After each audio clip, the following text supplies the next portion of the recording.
Okay, let's get started.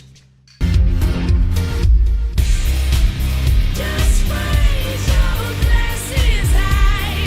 This one's for Amy.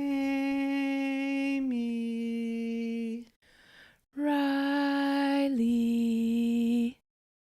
Beautiful. Oh, one of the most perfect ones we've ever done, I think. is beautiful. I was going to say this is Turtle Time After Dark, but it's really more like Turtle Time Happy Hour. That's exactly how I feel. And what makes it exactly that is that I'm getting to drink a fun Modelo, a rare beer while we record. Cerveza. This is amazing. You got everyone look on YouTube if you can for just 1 second and see that Amy and I are drinking beautiful Modelos.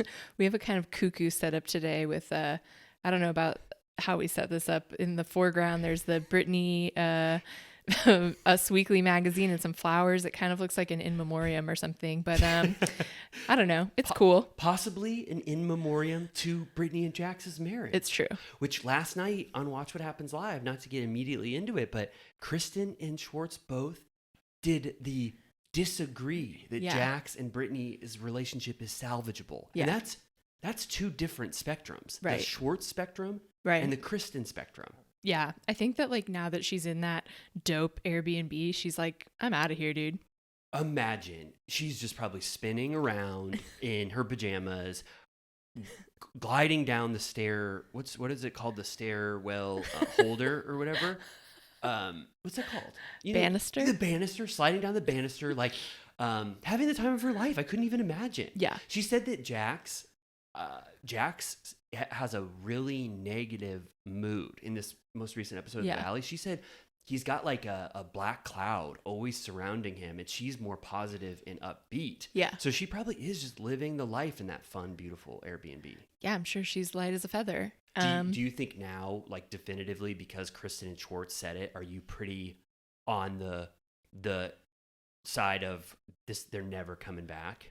Yeah, I mean, like I said, I feel like the move out, I know it's like, an Airbnb is, you can kind of, it's flexible, so she can do whatever she wants. But I feel like now that she's out and realizes how much better her life is, she has nothing to be afraid of anymore. Yeah, and Jax is doing so much better without her. We'll see.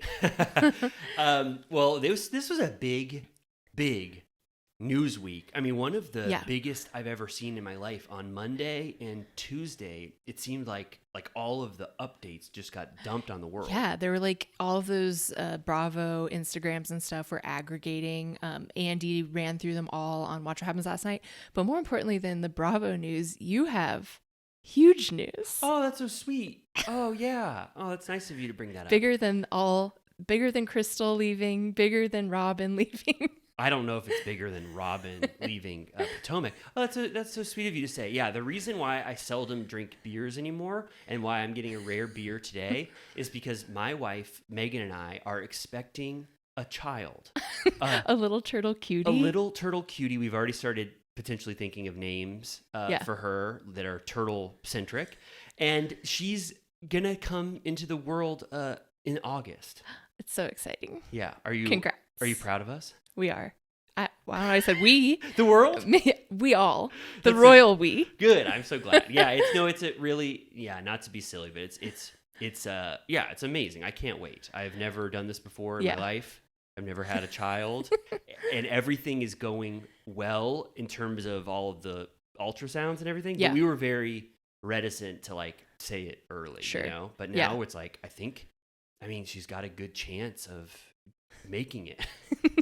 So I'm very happy. So there's been a gender reveal. Yep. The gender was revealed to us, and we revealed it to everyone. Megan revealed it on Instagram and everything. Yeah. It's a little Can girl. I tell the story of the stress of my helping you with that endeavor? Of course. Yeah. So Riley asked me if they wanted to have like a cute picnic where they revealed the gender to themselves, and like they didn't want to read the medical form or whatever because it's a piece of shit paper that's hard to read, has like code on it, and you have to be like a scientist to read it. Total shit. And so they were like, take this document and then write it on like a cute card, the gender. And I was so scared. Like to begin with. And then I read the paper and I was like sweating and I was like, what is all this jargon? It was like, the like DNA and like the chromosome. And I was like, oh my God. And then something weird happened where there was an error on the form where it said that your female wife was male. Yeah. And so then I was like, fuck, like there's a mistake on this. What if it's that the baby is male and they put it there for some reason, even though all signs point to that the baby is female as well. But I was like, I didn't want, it was like the La La Land envelope where it was like, it's instead of Best Picture Moonlight, it said Best Actress Emma Stone, and I was like, how do I decipher this? And it felt like La La Moonlight in the moment at the Airbnb that you were staying at, or the friend's house that you were staying at, because I was so worried that something was drastically wrong in the results and why it was taking you 15 minutes to find the truth. I was like, Amy, I don't want to spoil this, but can you just tell me that everything's okay? Because I thought it was like, we've never seen any gender like this before in our lives, and we're having to figure out how to convey this information. So I was like worried that something was wrong. So then Megan got on the phone and she goes, this is the section that you look at. Yeah. She read me a sample one from like Reddit. Your chromosomes are suggestive of a female embryo or whatever. But then finally you said the reason why it was so hard is because Megan was labeled as a male. Right. Which then you told the hospital or whatever that was the case, and they were like, huh. They said, we've never seen anything like that. And she didn't believe me. And it took her a long time to get into the database to figure it out. She was like, that can't be true. There's no way we would ever do that. And then when we left, we were like, okay, well, whatever. Maybe that was just a weird, mistake or whatever. And then she goes, I found it. She goes, it was wrong on the database. So we got that completely fixed out. And they know Megan is a woman now. That's great. Yeah. Glad to have cleared that up. Yeah, but that was fun. I liked that you were a part of it. That was sweet. I felt... it was really a huge responsibility to be in charge of that. You did good, and your handwriting was beautiful. Megan posted it on Instagram or whatever, but you can see your beautiful handwriting where it says "girl" in the photo. Did I write "it's a girl"? You go. I'm not 100% sure, but I think no. You wrote "it's a girl," and you wrote "girl" big. And Megan saw it even before she opened it because the Sharpie. ink, and we were pre-excited without even opening it, which was sweet.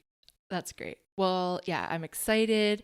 I think you should have no choice but to name her after a housewife daughter. Yeah, I was already thinking, obviously Avery would be good. Melania is really good. Who else? What are Bryn? Yeah, Bryn would be really good. Pandora. We've whittled it down to housewife daughter names. So if you have any suggestions of which of those you want, the little turtle cuties, let us know. But right now, Avery really is ringing strong. I like that. Or maybe, I know he's Sheree's son, but Cairo. Or something wild like that. Ooh, I like Cairo. Okay. That's like gender neutral. Yeah. Ooh, Cairo's pretty. Cairo hits kind of hard. Cairo Hamilton. Okay, look out. Cairo's running the world when she gets here. That's amazing. Yeah, I like that. So that's the hugest news in the Bravo universe. But yeah, what else? There's Crystal leaving. Crystal supposedly leaving. Which I didn't watch her little video. She said it was bittersweet, I think she said. Yeah, she said, so Andy, I listened to Andy talking about all of these firings, and he confirmed again that they give the leaving housewife carte blanche to say anything they want about them leaving. And he gave Robin a lot of credit for just saying that she was fired. Yeah. But then he didn't talk about Candace or Crystal. But if I'm betting, I think absolutely Crystal was fired, not asked back. Sure. Yeah. And then the question mark for me is Candace. Right. Because she is also with child. Yeah. It turns out. Yeah. And I think that it's possible. I don't know if Candace would have left Potomac. I don't know if her endeavors, I guess she has a good music career, but I don't know if she's so successful off of the Bravo show where she would have made that choice for herself, unless it was just so toxic with her and her husband. So I can't really tell what happened to Candace. Yeah, I could potentially see her being miserable enough, although I haven't watched most of the season, but I was watching the reunion in clips on TikTok and I was like, shit, maybe I do need to check back in because there's some major drama going on. But so yeah, I could see she's one person that I could maybe kind of see, although it's like her only platform for her music career. So I don't know why she would do that.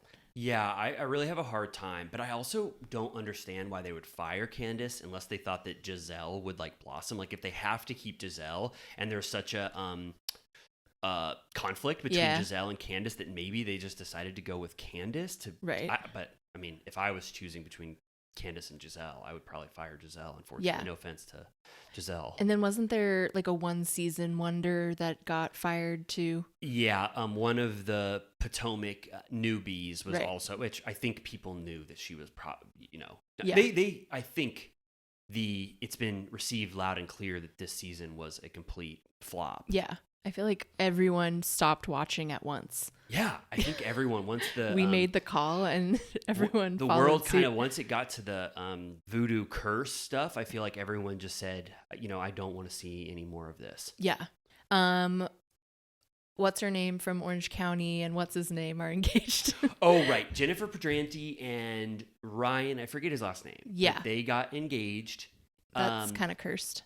Yeah, I'm really worried about Jennifer. I haven't thought about her since OC ended. Yeah. But like seeing them again getting engaged, it made me worried about all the shit that she's had to deal with Ryan.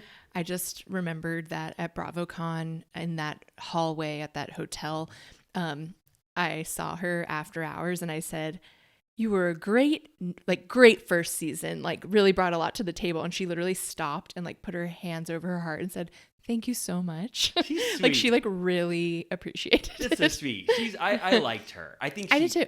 I felt bad that Tamra chose her as her punching bag, and Tamra really just wanted to take her down and treat her like shit. So she didn't get like a full good showcase, I think, for herself. And also Ryan is dragging her down, making her look, shitty along with him. But that was sweet that you said that to her. She had a lot going on though. It was interesting. Like she had her divorce that like had the cheating as part of it, and then she had like an adopted son, and like I don't know, I thought it was interesting. Me too. No, I really I got a full not whiff, but I got a full forceful look again, rethinking about Jennifer and Ryan, and I'm excited about the OC. Yeah, I like talking about the OC with you. It's the same cast, right? I think pretty much exactly the same. Heather, Tamra, Shannon. I think Jennifer is fully back. Vicky, I think is maybe a friend of still. But I don't know. Oh, and then Bellino.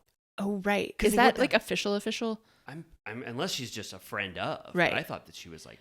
Did you see? She commented on Tamra posted. The other big news is that Bravo is posting every single show ever on Peacock. I know. Or not posting, broadcasting, whatever. Which is a fucking thrill. I'm like overwhelmed. I don't know what I'm gonna do. I can't even imagine how many memes are in the works right now. Like everyone's just going to be rewatching all this old shit. It's going to be so good. People should probably be afraid that they're going to get canceled any day now because everyone's going to be digging through the well. Oh my God. Yeah. Like Kim Zolciak on Tardy for the Party. People are going to be like, what the hell did Kim say? Yeah.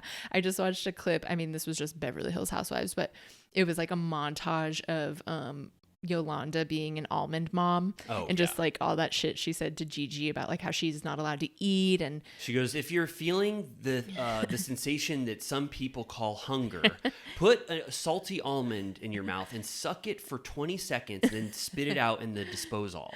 It like went on and on. I couldn't believe, and then she kept saying things about the shape of her eyes that were very inappropriate. Yolanda did? And it was edited in a very funny way, but so yeah, I'm like, oh God, like imagine, I don't know, like early flipping out or like Shaw's or like any of that stuff. People should be afraid, but I'm very excited.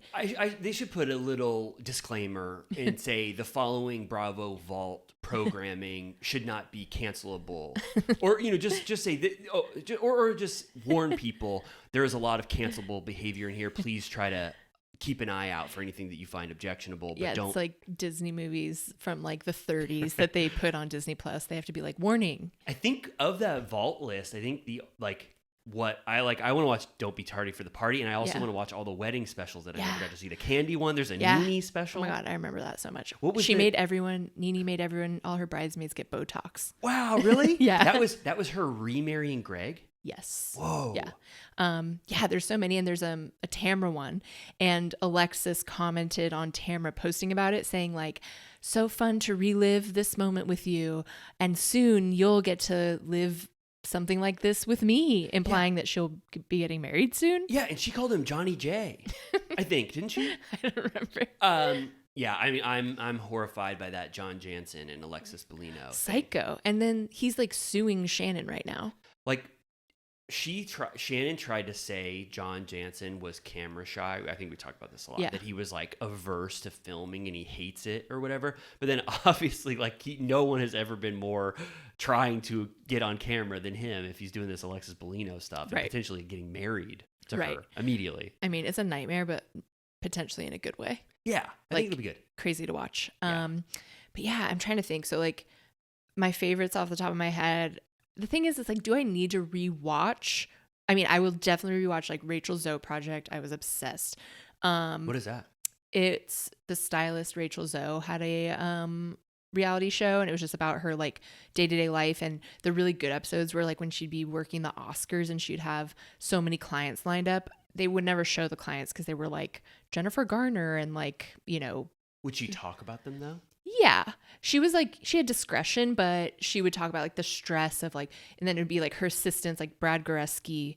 Do you know who that is? No. I don't know who Rachel Zoe is either. Okay. Brad Goreski now is like kind of famous. He's like on E all the time. And he's married to like a Family Guy writer, Gary Janetti.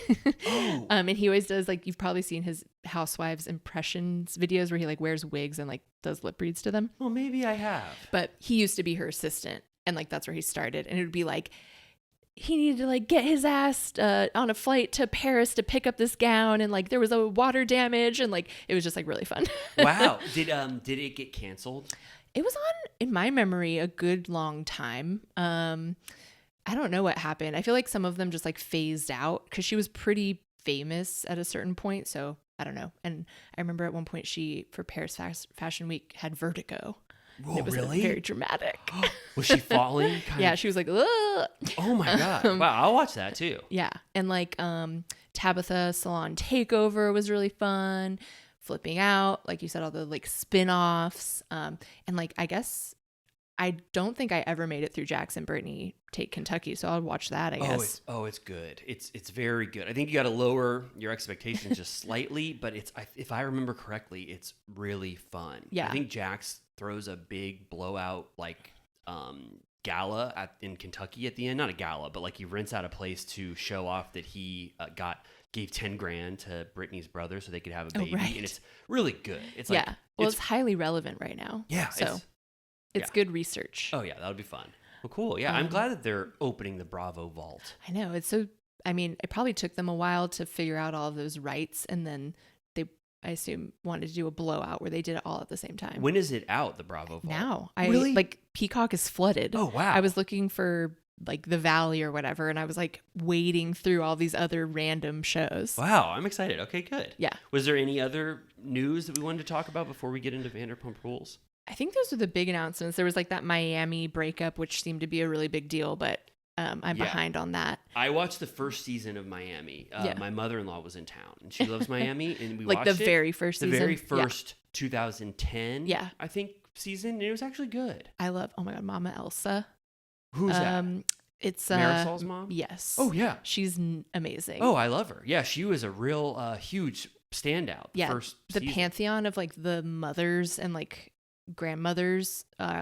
She's like one of the best. Yeah. So did you watch early Miami? I did. I watched it like the whole first run. Oh. And then I've watched some of the new one, but I'm just so overwhelmed. But everyone, I believe that it's awesome. I just like have to focus. Yeah, I thought it was good. I didn't think the quality was like any worse than any other franchise in the early days. I like it. I don't get why it was so underperforming. Like when you get through the first season, I'm pretty sure it got a Clubhouse reunion. Yeah. Like why?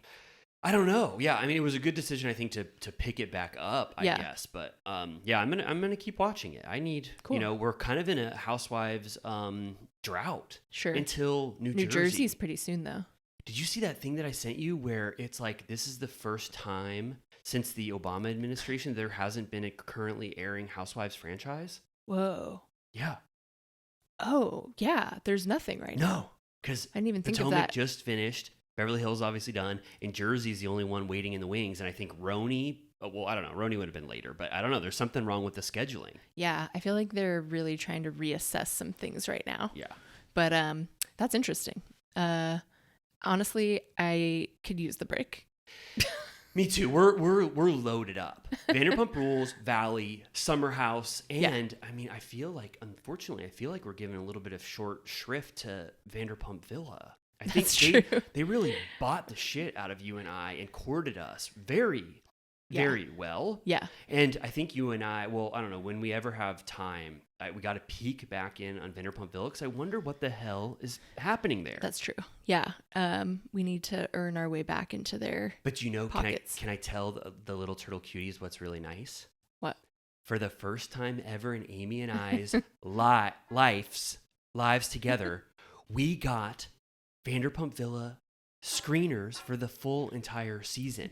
Yeah. I mean, Bravo's never done anything like that. No offense to Bravo, but they've never done anything close to that. But Yeah. immediately, Vanderpump Villa is honoring us like we are people that they love and care about our opinions. So I think it's time to honor Vanderpump Villa whenever, at some point. Yeah. Now, if only we could get those sweet, sweet summer house screeners so that we could watch it in time. Those coveted summer house screeners that they keep, what's that called when you have something close to your heart? I don't know. Okay, good. Well, is there any other news we have to say before we get into Vanderpump Rules? I think those were the big things besides Ariana's DSW shoe line. Oh my God, what was going on there?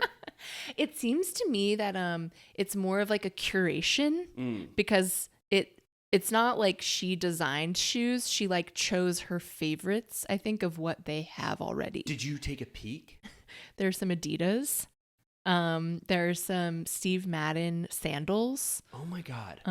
Steve Madden, Adidas. Is it like when you click on the link, if I were to do it, it says these are Ariana's picks of what she likes on DSW website? I think so. I kind of just, every Ariana brand deal, I kind of just say, that's good.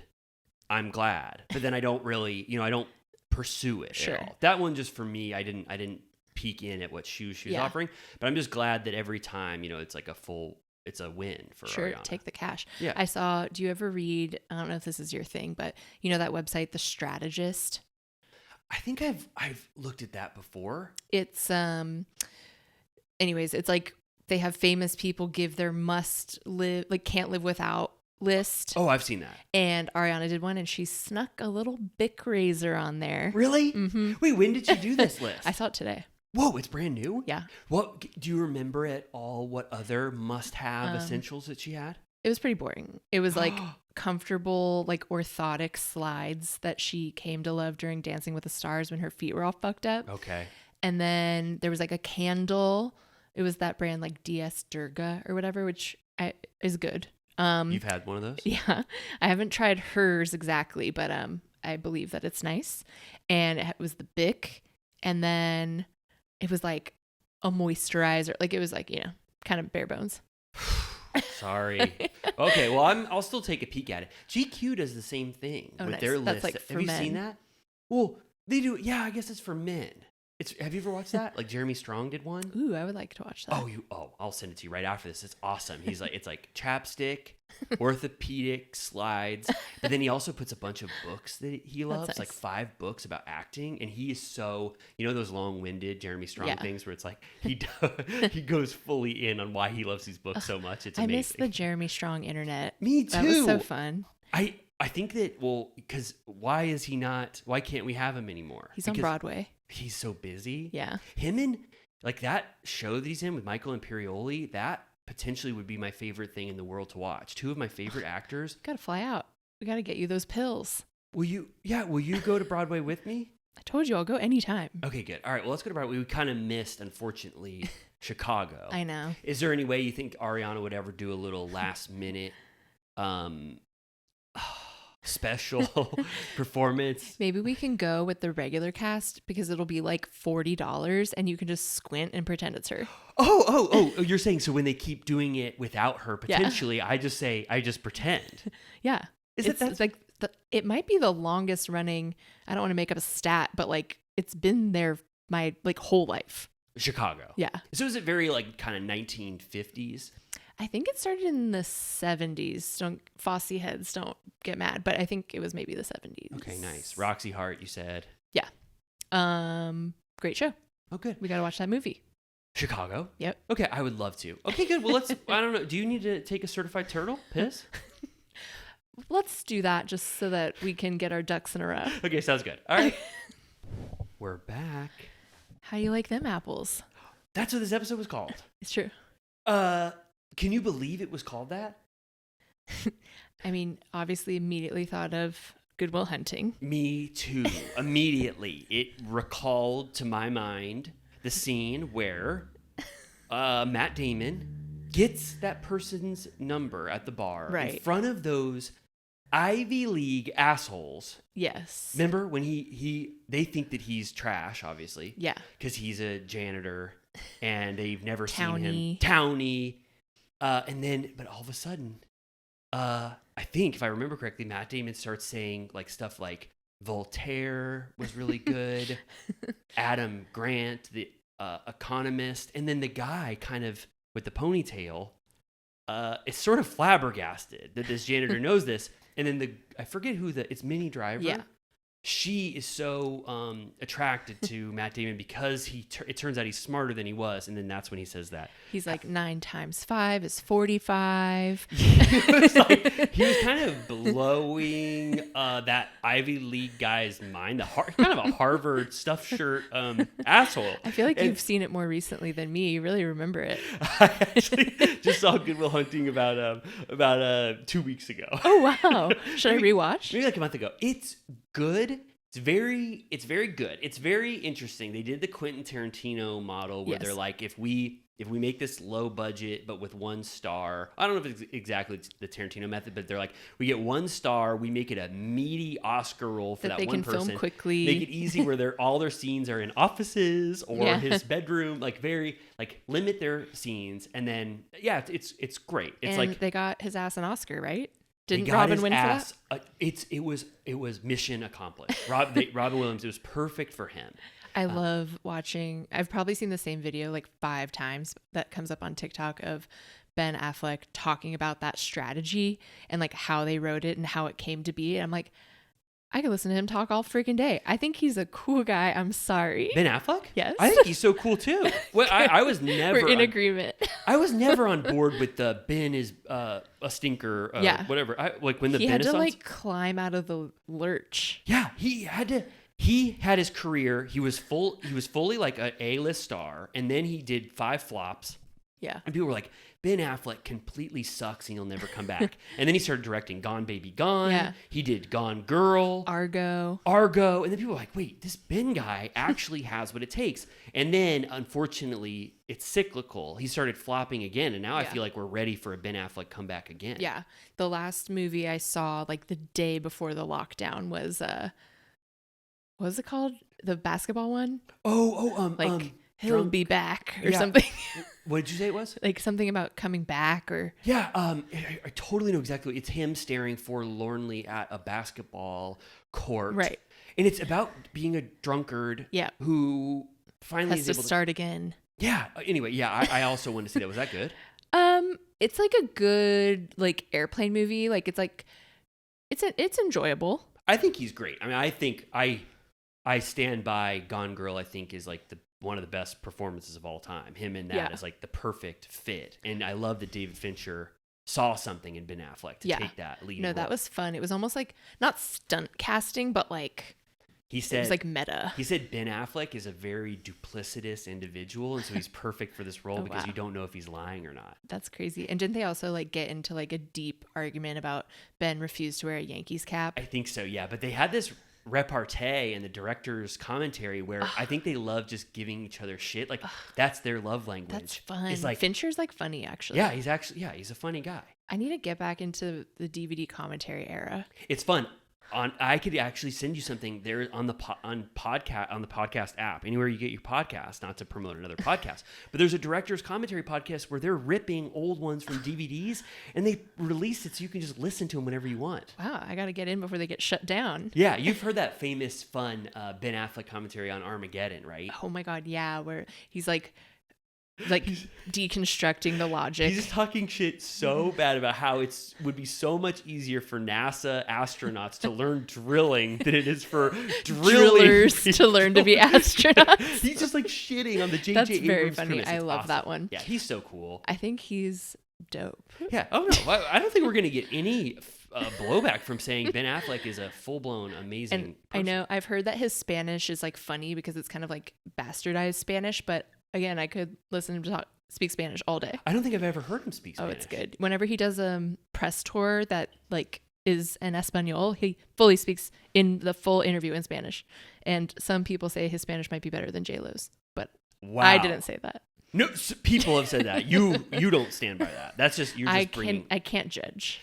You know what? We've got a lot of Ben Affleck stuff to do after we get done. Maybe if you don't mind, I'll stay over for an extra hour after this, and we can just do some Ben Affleck deep dive. Okay. But this episode, just to get back to the Goodwill Hunting thing, "How You Like Them Apples" is the name of Sheena's song that she's writing. Yes. But I don't know if I thought that plot of this episode really warranted a full title revolving around it. I agree. Also, I was confused because I didn't remember what the reference was. Did Rachel say something about apples? No. Or she like... Well, Rachel, yeah, I do remember now. Rachel famously loves apples. And when they asked her what her favorite fruits are, she always said apples first, then bananas, then grapes. But I don't get why you'd build a whole song around that. No, I think that Sheena made an existing song, and I guess you're right. No, maybe it's How'd You Like Them Apples, and she wrote a full song about getting your just desserts or your comeuppance. I did like, it was more on the after show than on the actual show, but they were just veiled talking shit about Bethany. Yeah. But being like, she didn't know what the fuck she was talking But about. they could not speak her name. I know. Do you think that was like a legal thing? Why Yeah. couldn't they just say? No, they could. It's real. Like I think you like she said it. Yeah, there must be some. It maybe is either to not give Bethany any clout and have people go like find out what that podcast was, or they're unauthorized. They didn't want to get like any blowback from Bethany potentially They're if like, they let's use not her name. poke the bear. Yeah, but it was so crazy to have this when that was in time come back. Like I was like, what? I You all were remember listening to this? it. Like this Yeah. was. We were just talking about this. I can't believe how recent that feels. I know. And they were really like, I don't remember what the huge accusations were from that, but I don't know. I just like that, those moments where they're talking about it, like none of those moments really stood out to me in this episode. It didn't really like, I don't know. I don't know if they should have all talked about it because no one really had anything to say. It's like, she's lying or I don't know. I guess it was just that like, well, she's not, walking away into the woods. She's going to talk about this seemingly forever. And that was the first time that she did. Like, that was like a big deal. Yeah. I guess I think I agree with James in the after show where he was like, we shouldn't have to ever talk about podcasts. He said it shouldn't be allowed. It shouldn't be allowed. And I'm like getting to the point where I know we host a podcast, but like the extra content that comes from every Bravo celebrity having a podcast is almost too much. They spoil things. Yeah. They try to have Patreon content where they reveal secrets so that, you know what I mean? Yeah. It's like, it almost is. I think James is speaking more to like, you shouldn't have your own separate revenue stream where you're just like juicing what you know from the Bravo big juice machine. You know what I mean? Right. I mean, that would fuck over almost every single one of his co-stars. But I know, but I got his exasperation because we feel the same way. I feel like when Tom Sandoval, Lala, Sheena, Katie, like, oh my God, like it is It's too much to keep up with. I know. Didn't Robin say she was fired on her Patreon podcast? Yes, she saved her reveal for Patreon. Which just immediately leaked anyways, but Right. yeah, so that was funny. But yeah, it felt weird being like, oh shit, that was a good time and place. Like I was like, I remember driving on the freeway listening to Bethany and Rachel last summer. Yeah. That was I think the thing I remember the most. Well, there was a lot of accusations against Tom Sandoval, ones that they didn't broach in this episode. But also that was when Bethany said the words that Ariana said at the reunion when she goes, I'm just going to read the words that were said to you at the reunion. Demented, diabolical, subhuman, demonic. Fucked with a cheese grater. I was like, yeah, out of context. That sounds horrible. Yeah. But I just had someone that likes Bravo but isn't like super in the know asked me about the drama with like the lawsuits and everything. Yeah. And like about like with Andy and like Leah and Rachel and all this stuff. And I like said everything out loud, like what was going on. And I have like a slanted opinion about it where I'm like, you signed up for what you signed up for. Like you get what you get, like whatever. And then I like, they were like, yeah. And I was like, anyways, like I was like, I'm like so like on the defense. So when people are like, obviously like normally you'd be, the accusers or whatever. Like I was like, if you have a drinking problem, maybe you shouldn't be on Housewives. That's up to you. It's like hard to justify why we're writing so hard for Bravo. I'm like, anyways. No, exactly. But it does feel like those are all in the flop zone, because even Rachel's, which when I read it, I was like, whoa, game over, everybody. But they haven't even no one's even talked about it. And I think once the Villa Rosa VIP or Little Turtle Cutie said that you can say anything in your lawsuit as like your side of the events and legally get away with it because it's like your side of the story, I was like, oh damn, that's what you're doing. You're adding like conjecture to get your story told while not specifically suing someone for that. Right. Yeah. So we'll see what happens and with then that. Brandy's really, I think, deflated a lot of the steam of a lot of the Andy accusations, because it was like everyone is trying to get a little piece at this moment. And Brandy, I feel like once you heard what Brandy's was and then found what it was in context, it sort of like lumped them all together as like the dud lawsuit against Andy in a way. Yeah, I saw on Dumois that it was like, it turns out that it was a flashback. Like sometimes they post old ones as like validation for like what has occurred. And it was like about that, like Rachel was going to come after everyone or whatever. But I read the news before I read like the flashback part, and I was like, what now? Like I was another like, one's no. coming. How often does Dumois get those right? What's the hit rate? Pretty often. Like it'll be like, you heard it here first. Wow. Like Lana Del Rey or like Billie Eilish was gonna be at Coachella. I made that up. Like, I mean, she Billie did, Eilish but like is gonna wear big pants. Exactly. Did you see that clip I sent of Paige talking shit about Billie Eilish's What'd she outfits say? I haven't on seen it yet. Giggly Squad? I was kind of shocked. I was like, Paige, I didn't expect you to do this. Paige goes, I think Billie Eilish dresses like shit. And Hannah goes, I love her outfits. I think she's really fun. Paige She goes, would. Yeah. And Paige goes, no, I'm sorry, Hannah. I think they're pure shit. And I was like, damn, that's kind of brave.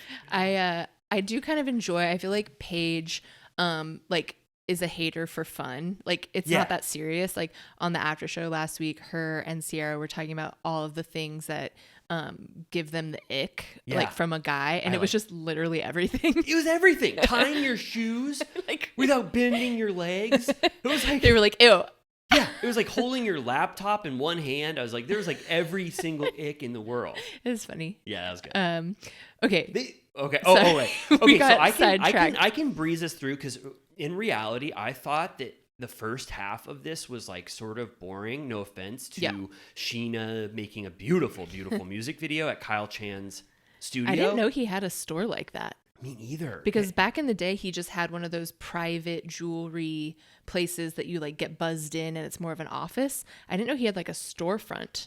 Me neither. I mean, seriously, how well do we know Kyle Chan? What's he up to? Like, how much money does he make? Who is he? Who is he?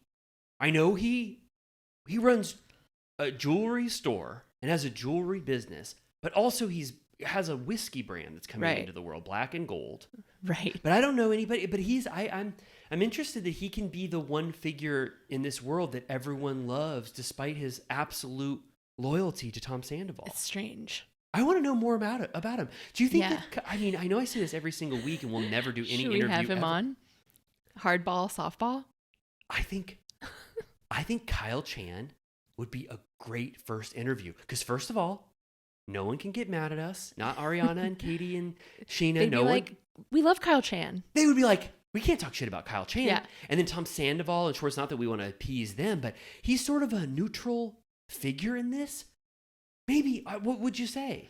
He must have like really helped them all in big ways. We know Katie probably loves the discount that Schwartz got when he got her the ring. Yeah. Did she keep that ring? Yes. No, I'm not sure actually. But you know what? I think that Kyle Chan, whenever they see him, Kyle Chan can explain his rationale, and he seems just like a genuinely happy, good person. I think he can just explain his intention because he's very nuanced. Whenever you hear him talking about like Joe or whatever, he has like a reasonable take, and maybe that's why no one has hated him so far. Right. What's the first softball we could ask? I'll do it. How did you get into liking jewelry? Okay. I was going to say, like, how did you meet these kids? Oh, I think we know now, but I would still ask. You know? Remember Schwartz said the first night he was supposed to bartend at Pump when he was extremely flustered and he broke his bottle in the glass. He said it was actually a win because he met Kyle Chan. Okay. So he was That's like, I feel like the longest con in history. Like Kyle Chan. Yeah, he was just waiting in the wings like a Mr. Ripley style. Maybe that could be the hardball. Kyle Chan. Are you the talented Mr. Ripley? Have you always been waiting to take advantage of the Vanderpump Rules crew to get your business on camera? He's kind of a household name now Kyle Chan. in the Bravoverse. What's the follow-up before we get to the hardball? It's how did you get into jewelry? One more nice question, and then I'll hit him with are you a talented Mr. Ripley-esque figure that's trying to weasel your way into the Vanderpump Rules crew to sell jewelry? Yeah. Now I want to know so many things. Like, where does he live? And where do you live is a good question. can I have your address? All right, well, wait. I mean, that's basically an interview, right? It's like those 3 questions, maybe a few more. Yeah. Okay. This is a tangent, but I just watched Barbara Walters interviewing Robert Kardashian after the OJ trial. It was Wait, who? I'm sorry. Who? I just looked at my notes for one second. Who? Barbara interviewed? Walters interviewing Robert Kardashian. Oh, how was it? And it was interesting to watch. I was like, hadn't seen that. And it was like, she asked if he has doubts, post-trial or whatever. And he said like some things, he kind of brushed it off like, like what is, or like, like we were satisfied with the verdict or something like that. And she said, that's not what I asked you. Like, Wow. do you think he did it or whatever? Hardball, softball. Yeah. Right? Yeah. And he Whoa. said that the blood evidence gave him doubts. The blood evidence gave him doubts. The blood evidence of that there wasn't enough blood. Yeah, I don't know. There's like so many details, but basically the LAPD botched that case. But we can talk about that another day. Wait. They did? Well, the defense botched it, but the POV that the LAPD framed OJ was like what won the case. Like right. it was like totally reasonable you're doubt. right. Well, yeah, you're right. We'll relitigate the OJ Simpson murder trial at a later date. Did you think that there was anything to parse in that Sheena scene besides? I didn't watch the Good as Gold Screamo video. Did she release it in conjunction with this episode? Good question. I was wondering while I watched the episode if I had seen that video It was before. sort of mixed messaging to do a video for a song that's another song, but then also talk about how you're making another song that has Rachel lyrics. It was a little, I would say, confusing. Yeah, because she said she was going to release the Apples lyric video at that time. Yeah. Did you ever listen to Apples? The day it came out, I did. And then they were playing it like underneath this, I think. And I'm sorry, but not to be on the spot, but what stopped you from listening to it? Again and again. I also don't think it's that offensive to anyone. No, like, I was surprised that Sandoval was so furious when the lyric was like, from Ferrari to a Jetta. Can you Will you permit me one down and dirty stinker minute? Please. I absolutely detested how Sandoval acted this entire episode in every way. He like is devolving. He was the lamest, whiniest, most petulant baby this entire episode, and I feel like he was completely acting his ass off this entire time, pretending again that he's so hurt by Rachel after he's heard this 6 times this season from Lisa. Yeah. He knows she blocked him. He was like, he couldn't even fake cry anymore. It was like dust coming out of his eyes. Did you like his dipping out tea? Oh, I thought it was repulsive. And James got his ass so hard. Yeah. Like just completely ethered him in that conversation. That was amazing. And I didn't give him any grace at all. Like you and I have been pretty like taking him for like, I don't know, with a grain of salt, but also still like trying to give him some benefit of the doubt. I was like, you are full blown fake out this episode. You're not crying over this shit. You don't care that Sheena's doing this song. Like this was just Tom Sandoval at his worst, I thought. I know. It was really like felt like a regression. Like I thought we were getting somewhere maybe a little bit. But... Also, like you just went on dates with T. We know you're dating, having a pool, like people at your pool. Like we're like, this is ridiculous. And also the shit about the house where he's like, after all, I actually don't know if I want the house. For some reason, 2 months later, like, I don't know, I looked at the price and it's different or whatever. It's like, well, what that's the hell? I'm saying. Like, I was like, this whole time I've been like, what are the details on how he can afford to buy her out? With Schwartz refinancing his house with him as a partnership, the Schwartz and Sandy's Enterprises use Schwartz's credit to get himself the money. Worst deal in history for Schwartz. Like, I've never heard Schwartz dismiss something so quickly. He was it's like a nightmare deal. He was like, no. Ariana, really, I mean, say what you want about her and what, like, she's only been, offering one thing or whatever, but she, like, fully won in that situation. Like obviously she was right the entire time. Sure. The minute that she says, sell this place, like, fine, I'll leave, he goes, oh no, I can't do it anymore. Like, yeah, I mean, what didn't he understand about like that money? His mortgage would change if he refinanced? I have no clue. I don't know. Everything he did in this episode was dumb and off-putting. Sure. Yeah. Okay. The only thing I have to say about that first scene was that I did like the like kind of joke of like Lala being the one playing the drums. Oh, I didn't. I don't think I heard that joke. What was the joke? Like just that, like she was playing drums. Like it was like she was like in the band playing drums. It was very silly. Wow, I think I looked down for 1 second. Wow, I kind of want to watch the video now just to see Lala playing drums. That's kind of fun. And then also I need to know more about Kyle Chan's like gold bar wall. Yeah, me too. It was giving like Scrooge McDuck. He loves gold. Like gold member? I guess so, because his whiskey. I mean, the only reason I bring that into evidence is because he also named his whiskey company Golden. Kyle Chan loves gold. Wow, that's like right. You gold said member. That's amazing. Okay. And then next it was, what was it? James and Allie talking about the Bethany podcast. Yeah, and it's like everyone talking about what came up and that how Rachel said that Ariana and her weren't that close, and they even showed like a flashback of Rachel in her last season confessional being like, these are my closest, best core group of friends. Which it's insane that she said that, and that Bethany just ate it, obviously, because she has no fucking clue what's going on the show, and she was just like, yeah, so you guys weren't even that close, like what's the big deal, why does she care? Like we're like, no. Yeah.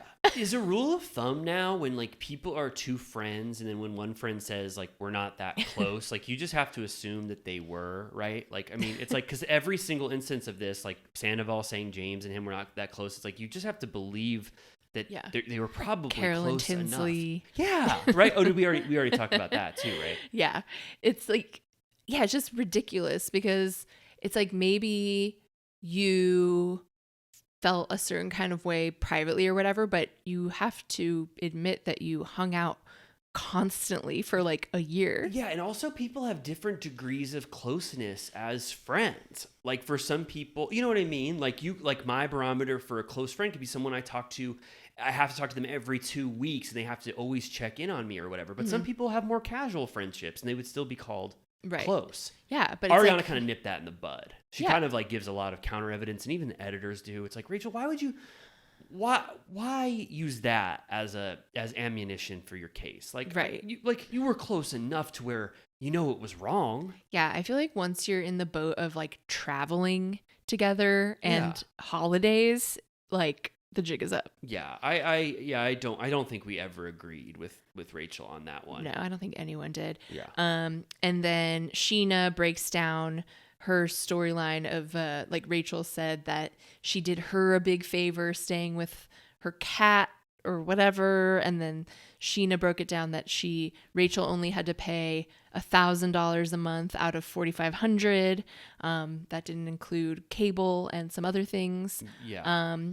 So they were all just minutia. Yeah, they were all just trying to counter, the Rachel narrative. And then even Tom Sandoval later, he's just like, we were in love. Like, he was just like, he's so, like, I don't know. It's just like, if it's not on the show, it just doesn't really resonate. Like, I don't even remember her accusations. And we were the most in tune with that of any people in the world. Yeah. Just like, I don't want to hear off-season garbage that you all are dealing with. Like, I can't remember all that shit. Right. Yeah. Did you like that? So Lala asks Ariana if she can have her sperm donor selection party at her place. And Ariana's like, our place is a hot mess since Anne left. So no, you can't. And then like she goes the next day to Lisa and is like, can I have my sperm donor party at your house tomorrow? Yeah. I mean, yeah, Lala is wanting to have events at other people's houses a lot. Yeah. Like this is like her water tasting was at James's. Right. Yeah. And then she's like, Lisa, I already have the catering and everything, but can Villa Rosa be available tomorrow? Yeah. Lisa gives in. She says, as long as you're not going to be having people masturbate and sperm is not going to be covering all of Villa Rosa, you can. But she is very skeptical of Lala's like decision still. Yeah. And she even tries to give a little like pushback, like, Lala, are you sure you want the Vanderpump Rules cast to determine who your donor is going to be? And Lala has to say, Lisa, this means a lot to me. Please stop negating this experience for me. And she almost cries. Yeah. And Lisa has to kind of just like... she's like, all right, fine. Yeah. Yeah, so that's part of, before we end up there at that scene at Tom Tom, Sandoval comes over to Schwartz and is talking about the Rachel thing, and he's crying. He said that he hoped that Rachel would see his hard work in what he's done, like, to change and the hard appreciate work it. was not drinking, right? I guess. And what else again? Soul searching. That lamp that he sent where your moods you have the same light at the same time. This was where I was just like, what are you talking about? And also, like, I felt like Lisa has already had this scene where she goes, it's over. And then he already had the scene with Schwartz where he said, where Schwartz goes, hey, I think she blocked you, so it's probably over. And I'm like, you wanted one more? Like 4 of these? And even Schwartz, I feel like he's a good scene partner a lot of the time for Sandoval. But even with this one, he was kind of like, hey, I think it's really over now. Yeah. Really over. Yeah. So then we get a check-in at Tom Tom, like the business of Tom Tom, which I kind of like forget about all the time. Me too. They still have to worry about that. And Lisa really wants to make this pump integration work and make it seamless. And everyone just keeps talking about how it makes no sense. It's very confusing. So is it that Pump now took over the garden, or it's literally just that you can get brunch there and that's technically a Pump menu? I think it's the Pump garden now with the Pump brunch, the coveted, kind of sacred Pump brunch. I think, I do think it's a little bit of a way for Lisa to save face and pretend that the spirit of Pump still exists. Yeah. We've been there. Did we go to the Pump brunch garden? Well, I don't remember. Well, we should go. We should go peek in. But it sounds like even Schwartz, in his sort of nice way, was like, I don't really understand why there's a big Pump sign on Tom Tom anymore. And then there's a through line this whole episode, which I don't, we'll get into. But it's like Tom Tom is having its first Pump brunch, but like nobody really cares about this, and they're not trying really hard to make this pop. Right. Yeah. So like, I guess as a precursor to that, they go to Tom Tom to check in. Logan is working. He says he's hot for Schwartz's bleach blonde hair. Do you like it, his hair? No. Okay. I think it washes him out. Oh, okay. All right. And then Lisa, Sandoval's like, an hour late or something. Lisa's already pissed. Then she goes like, so what's all this with the podcast or whatever? And he's in like a bitch ass petulant mood. Yeah. She's like, why are you torturing yourself listening to this? Like, why do you even care? And he's like, I want to know what's being said about me. And Lisa goes, there's 3 parts. Are you going to listen to the other parts? And he goes, yeah, of course I am. And I can't believe Rachel said she's not in love with me anymore. It's bullshit. Yeah. And then she asks him about like the buyout of the house and stuff. And he's like, well, like, I don't know if I want to do that and like whatever. And then she's like, just get out. Like, just, it's too much house for you. Just cut it and run. Like, get out of there. Also, Lisa was like, Schwartz is like, Sandoval's not doing good. And Lisa goes, I thought he was doing better, but now he's bad again. And it's just like, I feel like they can't even keep up the ruse that Sandoval is actually affected by this thing. Right. It's like they're giving it no effort. It's like, yeah. I don't even think they believe that he actually cares about this shit anymore. I mean, multiple people brought it up individually. Like later, Ariana and Sheena, when they're cleaning her apartment or her house, are like, I heard he's going through it. Yeah. It's, yeah, I didn't really, to be fully, transparent, I didn't really like any of the pump brunch stuff. Even at the end, it felt very forced and silly. Like, yeah. I liked other things, which we'll get to. I think there was 2 clear standout scenes, but the whole like through line of this pump brunch was really shitty. It reminded me of last week's episode. Right. Kind of like, we don't know what we're doing here. Totally. And then, so yeah, Sheena forces a storyline upon Ariana and is like, you've been saying you're very stressed and you can't upkeep your household. Me and Brock are here to help. And you can tell that she's like, can you guys leave? Like, please. I don't want to do this. Yeah. What'd you think about how much detritus had accumulated in the house since Anne left 1 week ago? Well, what was she up to? Because some of that shit was way older, like those rotten cookies. That's what I thought. There was rotten cookies. There was an Easter basket with a bunch of Easter candy and a bunch of Christmas eggs. present. There was dyed eggs. There was a gift from Santa Claus. There was a Halloween St. Patrick's basket. Yeah, there was like one of those spiders with a web on it that you put on in your corner for Halloween. It was like, did Anne not do any of that stuff? Because the place looked good. It was fine, but they did throw her under the bus, or them under the bus rather, when Sheena said, I've known their house to be on the messy side, and they did a year by year montage of their house being disgusting. Now I'll give it to you. You've said this, and I don't go there. But what they showed, if that's indicative of how messy their places have been since 2014, I was stunned. It was giving flies. It was giving don't peek under the blankets because you don't know what's hiding under there. Yeah. And also I looked and it was the same garbage evolving each time. There was one Burger King wrapper you can see that had been crushed by someone, and it was expanding into more Burger King stuff as it went on through the years. Was that 2014? They were in their old apartment, right? Yeah.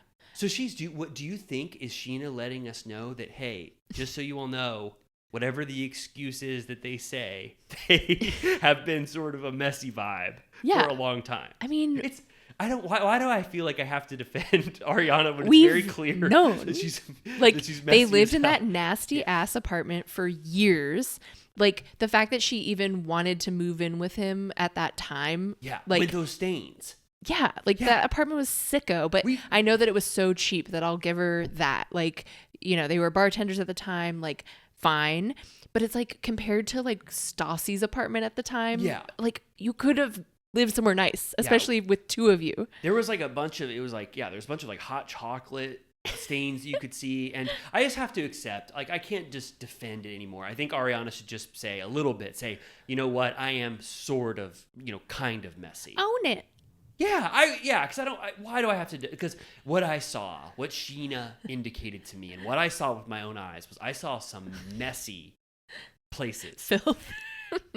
It was giving filth to me. Yeah. And then, you're right. Sheena, I'm a huge Sheena defender, but I felt Sheena a little adrift this episode. Brock and I are going to clean, move some boxes. I could tell, Ariana did not want that to be a part of the storyline. Also, half of it was Tom Sandoval, so she was just helping Tom out. Yeah, You could tell Ariana was just like, so this is what we're going to do, huh? And like, Sheena's like, let's put these water bottles in the fridge. And she's like, those aren't mine. Like, I like that she's just like, I'm like, the way that I would be like on a little rampage around the house. She's just like, she's okay being like, if it's not mine, I don't touch it. You know? I think so too. It didn't make much sense. And also there's just so much like Ariana could do that on her own if she really wanted to. And it's most of it is Tom Sandoval's because Anne is not there. Yeah. So it was just kind of, Sheena wanted to, pop her head in. And she also wanted to talk about how she's recording apples. So she gives Ariana a little glimpse at the future, which, I don't know. I don't know again how just like if that should have been made a main part of this episode, that right. song. Right. So I actually, to be honest, up until these parts, like the trash scene and everything else, I was kind of like, this is 20 minutes of a slog. I was a little worried. Yeah. But then I just, just to set it up properly, when James goes to see Tom Sandoval and the most extras at their practice space, I did not know what to expect, obviously. I couldn't have known what to expect, but it was kind of a ripper of a scene. I was shocked by what James did with that. Well, yeah, starting from the very beginning where they really showcase Tom's falsetto singing that he seems to think is within his range. He was trying out to get that note, right? There was a little bit of searching, wouldn't you say, right? Well, they gave him that glamour shot where there was like smoke and it showed him from like underneath and he was like really spinning, having his rock star moment. Yeah, I'll say, I guess, we weren't drawn to going to his shows for his voice, right? And they all kind of sounded like out of tune, like they were finding the moment there a little bit. I'm kind of surprised that Tom Sandoval wanted to own the dipped out meme. I know. Like it was, first of all, it sucked.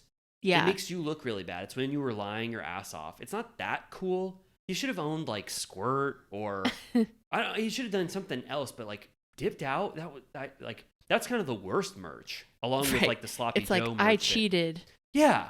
And like you said it 3 times. It was obviously the lowest moment of your life. You were fully awful and it's not even that fun. It's like girlfriends at a funeral. Yeah. And it looks like shit too. It just says dipped out. Yeah. Well, did you notice in the flashback during like the Rachel thing that when they went to the desert or whatever for Rachel's birthday, he was wearing a Yellow Robe Smith t-shirt. Oh, right. And I was like, he just like makes phrase merch all the time. He made that? Well, I don't know. Somebody did. Yeah, who do you think bought the dipped out merch? I feel like no one, like not only would you not who the fuck would wear that? Like not only would you you wouldn't want to support Tom Sandoval, but also it just sucks. Yeah. I don't even wear my Schwartz and Sandy hat without thinking twice. Yeah. Like, I'm like, I don't know. Yeah, kind of. Yeah, you're right. I mean, I don't know. I guess you're right. There is like you just have to say, I like Schwartz. Yeah, even that though is dangerous. Schwartz people are better. About He was Schwartz. great on Watch What Happens with Kristen. That was really fun. Their dynamic was amazing. Even Katie had to give them credit. Yeah, she tweeted. Okay, so after they give him that showcase, James pops in, and the reason why James is there is because Tom Sandoval invited James to open for the most extras at the El Rey, a very iconic venue in Los Angeles. I've been to the El Rey before. You too? Yeah. Is that on Wilshire? Yeah. Yes, it is. Yeah. Across from that sports bar, Busby's. Have you ever been there? Oh, yeah. Like sort of in that area. Yeah. I'm almost positive. Like near LACMA-ish. Yeah. So James is debating this. So first, I forget how they bring it up, but they kind of start talking about the podcast first before James gives his answer on whether or not he's going to open for them. He talks about, I think, hippie a little bit, right? Yeah. And then he says, Tom, I know it's been a rough couple of days for you because of all of the like horrible headlines that were coming out around that time. Yeah. Tom says he realizes that he cared for Rachel way more than she did for him. He said she used me and threw me away, which I don't really know what she used him for. Yeah. Sex? I guess. I did love that James kept being like, just admit it was just a fuck fest, and that Tom then felt the need to say, he tried to be like, no, we would talk for hours, and if we did have sex, it would just be for a little bit. Yeah. It's like, you did not need to say that. I love that too. I feel like Sandoval was kind of on the ropes with James there. Also, he tries to do, I think, a manipulative thing to get James on his side first by trying to commiserate with him about how Rachel sort of manipulated them both. Right. He says, like, she didn't really love me. She was just using me. And also, just so you know, when she gave you that drinking ultimatum, she told me that she never thought you could do it. Yeah. And then, which is like, that's a huge thing to say. Yeah. Like, to call out like some non-canonical event that we've never seen before and use that against James, like as new information for James to process. Then James is like, well, you know, just so you know, she said she never loved you ever. So I would take everything that she said in that episode with a grain of salt, which was a good, you know, retort back. He also said that he's done talking shit about Rachel. So he was like, I'm going to stop you right there. I don't even want to engage with this. Totally. And then I really love, like you already said, I love when James dropped this illusion that Tom Sandoval was setting up, this fanciful, beautiful love. He goes, I don't think you were ever in love. I think it was just a fuck fest. I think that when you were horny and anytime you weren't getting laid from Ariana, you would just get your dick sucked by Rachel. And that, like, it blows Sandoval's mind because he's been saying over and over again that this was pure, beautiful love. Right. And that now that everyone is like taking down that facade, he's stunned and he goes, shut up.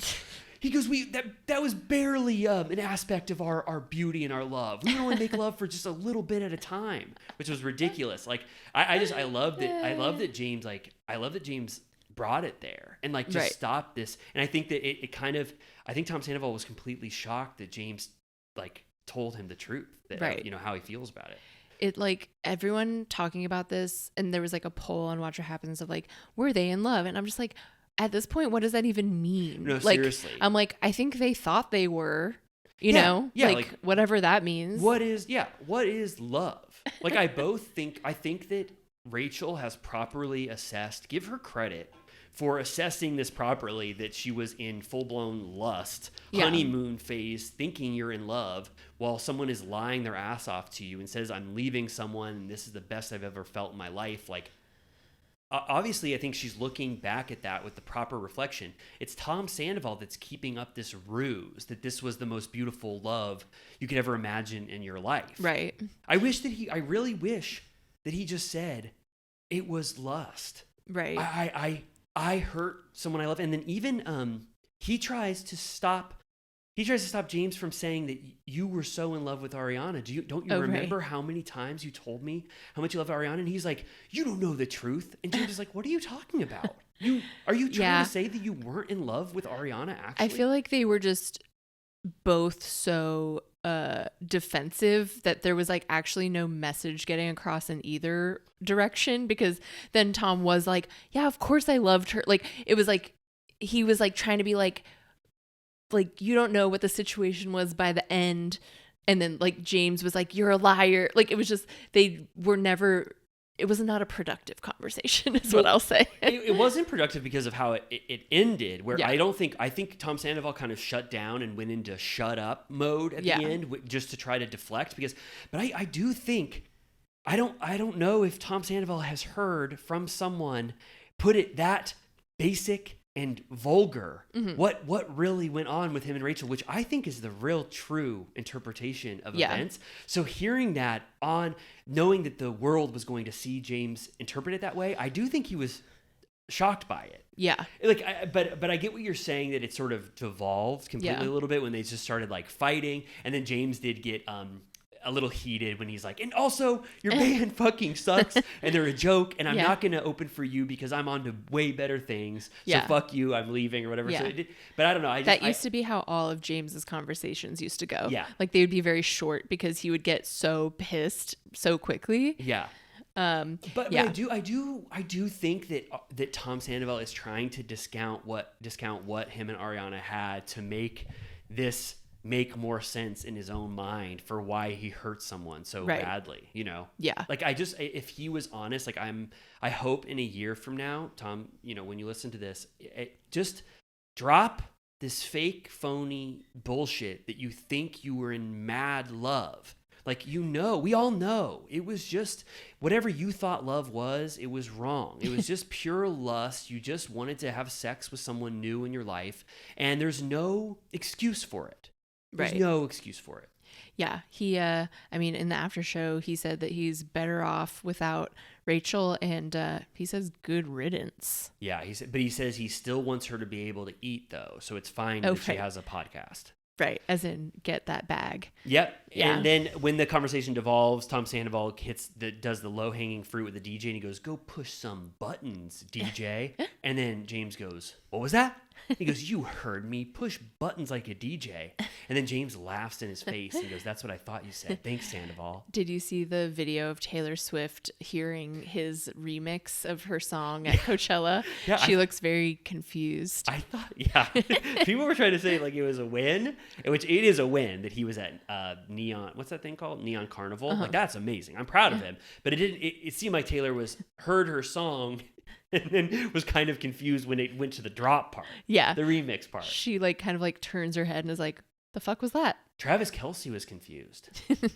It was I wish the video was better quality. You kind of have to peek through some bars to like see what they're doing in there. Yeah. That was it's cool though that they had Taylor Swift, whoever had Taylor Swift's firsthand reaction to that. That was kind of fun. Yeah.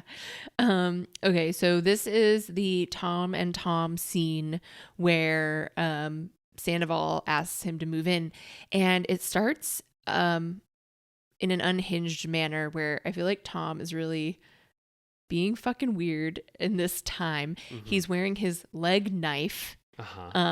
He goes he's peering through Periscope. yeah, and he goes, gonna start working on cutting Maya in half so me and Ariana can split her. And I was like, what a fucked up weird image. Like that's not like funny. It's like a weird thing to say. And then Schwartz does damage control and goes, "Oh yeah, you're sad about Maya. That's yeah, really that's sad." like the saddest part about this whole thing, huh? And he goes, "Yeah, so when I split her in half with my knife, that we'll be sharing her, right?" I was like, are you fucking psychotic? It was like I weird. would never even say that. And then it's just it's like, I think he obviously thinks he's being funny. I think this is dark humor for him because he's like, what's that called? The Twilight of the Soul. This is like a November in my heart or whatever, the Moby Dick thing. Like he wants to put on a posture of I'm in my depressed era, and that's why I'm looking at a Periscope with a black tank top on with a leg knife. It was just like, what the hell is this? Yeah. Schwartz's damage control. Also, we learned that Tom Sandoval has that new assistant that looks just like him, who's also wearing the exact same thing as him. Craig. He's getting ready for like a dummy decoy, if something like. They revealed that we've seen him before. Yeah, and also, Megan told me that he was the one who was at the booth, the Tom Sandoval merch booth, that was sort of sparsely attended at BravoCon. Oh, right. Yeah, I think maybe we saw Tom go over there like once. But yeah, so then he's like, yeah, I guess I'll delay responding to Ariana's email so I can hang out with Maya a little longer. There's just like something kind of like brooding about the way he was talking. I was like, you're scary. Yeah, scary. And he's trying to make excuses for why now the minute that Ariana wants to leave, you can't afford it. Right. Like, yeah. So, and now that it's your, like this is your decision now that you're actually going to prolong it because you love Maya so much, even though that was not at all Didn't a factor come up before. And then, he's like, I would keep living here if I had just one thing. And Schwartz is like, don't say it. I know what you're going to say. Please, God, no. And he's like, if I had a roommate. And he's like, the optics of that is horrible. Schwartz just keeps talking about the optics. Yeah. And he's like, how much would rent be if I just was going to entertain this for a moment, hypothetically? And he's like, 6, as in 6,000, which is insane. And it's expensive, right? Yeah. Especially because like he gets nothing out of it. Like he could live in like a really nice house alone for $6,000. You're right. You putting it like that. You're right. He totally pays $4,500, which I really don't understand. We've seen his apartment. It's a very normal looking apartment. I don't know why the fuck he pays that much. I think you were right. You said it at one point. I don't know if it was on Patreon or not, but you said that they like those luxury apartments because they have door people. They get all those like the gym and the amenities. Like they like those luxury. Yeah, the only thing I can imagine is that it's something about like privacy. Yeah, privacy. Like being worried about like, because like at the Tom and Ariana's and Jax and Brittany's and stuff, like anyone could just drive by. Like I know. You can very easily find out where they are. Do you think it's like, I don't want to like I don't want to pull a Charles Manson or sorry. Charles McMansion. Whoa, Freudian slip. Sorry, I want to listen to Charles McMansion. No, I don't want to inspire anybody, but it is kind of the willpower of all of the Bravo fan base to be like, yeah, everybody knows where they live, but we do absolutely nothing. Like that's kind of like a positive outlook. I'm sure some weird shit has happened. I'm absolutely sure. Jax TP'd it. Or no, wait, Sandoval TP'd Jax, yeah, right? Because I don't think, I'm not like whatever, but like they don't have like, I don't think they have gates or anything. No, which and I don't I'd be wanna- scared. No, don't, and please don't. Little Turtle Cuties and Villa Rosa VIPs. Don't say like I listened to Turtle Time and they gave me an idea of something I could do. No, I'm just saying, isn't it nice? No, I get why. Like sometimes you'll see a celeb like out in the wild, like walking through neighborhoods, and you'll be like, "Oh, that's where they live." Like that's kind of like exposed. Like I would be scared if that many people knew who I was and could find out where I lived. I'm scared myself as no one in the world to live on a active street. Right. Yeah. So that's the only thing I can imagine. That's the only thing that makes sense why I think Katie, Kristen, and Schwartz live in one of those conventional apartments. I think optically Schwartz is right at this. I think Schwartz just does not want to live with him. Sure. Yeah. I mean, nothing about it is good. No. Nothing. Yeah. He doesn't want to live with him. He him. didn't even cut him a deal. I would say like, all right, well, if you're going to make it $3,500 or like $4,000, and then I'm at least saving money and doing you a favor. But he has to pay $1,500 more than his current rent to build out Sandoval's equity. But it's a total bachelor pad. Yeah, like if it was 5 years ago and like it was fun, like when they were hanging out during COVID and stuff, maybe. What sounds more fun than you two living together and then who shows up at the door? Ding dong, Jax with a 6-pack of Miller Lite. The boys are back. Okay, but like then give me a good rent. Yeah, get you like at least match my rent. Match my rent. I think you're completely right, but I think that Schwartz is being smart that this is not the best decision for him. And what is the concept of them getting the loan together? No. That's like psychotic. That's so Sandoval can use Schwartz's credit. Why would he want to do that? No, he never would. This is Sandoval testing the limits of the parasocial, or not parasocial, the what's it called? Codependency that he has with Schwartz, and he's not used to Schwartz saying no. This was a test, and I'm proud of Schwartz for saying absolutely not. Nuts. Sandoval, and he said, I don't know if he meant the loan officer or the general public, said that they would look at them as two nincompoops. General public, for sure. I've scarcely heard that word. I think it was a good little Schwartz thrown in the vocab word of the day. I think the only other person or character I've heard say that word is Sheldon on Big Bang. Oh, Sheldon. Oh, Sheldon. Remind me. Sheldon says nincompoop on Big Bang Theory. Mm-hmm. I haven't heard it a lot too, but I know exactly. It's very evocative. Does it just mean an idiot? Yeah. Nincompoop means a fool or an idiot. I'm almost I positive. love finding out what Schwartz's mind holds. I know. He said on the after show, or maybe Watch What Happens, he said, I was in a hermitage. And I was like, did he use that right? And it's like, no, yeah, it's how a hermit lives, in a hermitage. Cute. Well, once the subtext, I just want to say this before we move on. The subtext of this scene is that Sandoval is broke, and he doesn't want to say that. Sandoval, we've already said it. Publish the Scandoval Diaries. You'll make $1 million. Have them with notes, like someone can do the forward, like Schwartz or Andy Cohen. Say, I don't know what the hell I just read. This was the most haunting shit that I've ever read in my life. Read with caution, but I mean, he's lost his chance for OJ to do the forward. What? Oh, you think that OJ Simpson would have potentially been like, we're too innocent?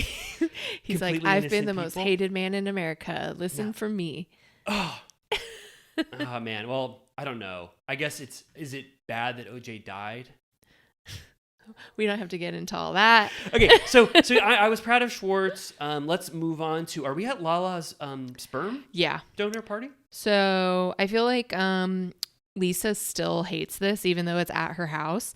They make her pin the sperm on the vag, and Lisa's like, I can hardly find my own. Yes. Yeah, she goes, I won't do her accent. You did it so good. But she's like, doesn't know where sperm goes either. He's bumbling around in the dark. Yeah, Lisa was a little out of her element here. She seems tired. I just think that she really didn't like this event, and she thinks that this season is getting away from her, and she couldn't even kind of get excited about this sperm donor party, which I actually thought was kind of sweet. Yeah. I've never seen one before. No. So I thought that maybe I was just out of the loop here, but you've never witnessed something like this where everyone gets to vote on the sperm donor, right? No, yeah. Lala also implied that she said she made a joke about it. I think it was in the after show, the most fun shopping she's ever done. And she said the most expensive too. And I was like, is sperm expensive? But I guess it's wrapped up into the entire, like I don't want to say it wrong, but like in vitro or like the when they put it in, that whole thing is expensive too. Because I assume they make an embryo, or do they just put the sperm in? Do you know? It's like 19, do you know, Riley? Yeah, it's like $1,900 for a sperm droplet, and then there's all the additional stuff you get. But no, I didn't know it either. But that's why I like this. Like, I'm sure that Lala had number one as her number one, no matter what. Like, I don't know for sure if she would have used the group to vote on this. Right. But I did like the idea of like making a celebration and valuing your friends' feedback on this. And I've been hard on Lala, but I was kind of touched by this process because it is important for her. Right. No matter what people say that's like, that don't think Lala's authentic. I thought this was like just kind of a sweet moment and a unique thing to watch. For sure. Me. Yeah, she, despite what we had heard previously, she did say on the after show that the sperm donor is hot and tall.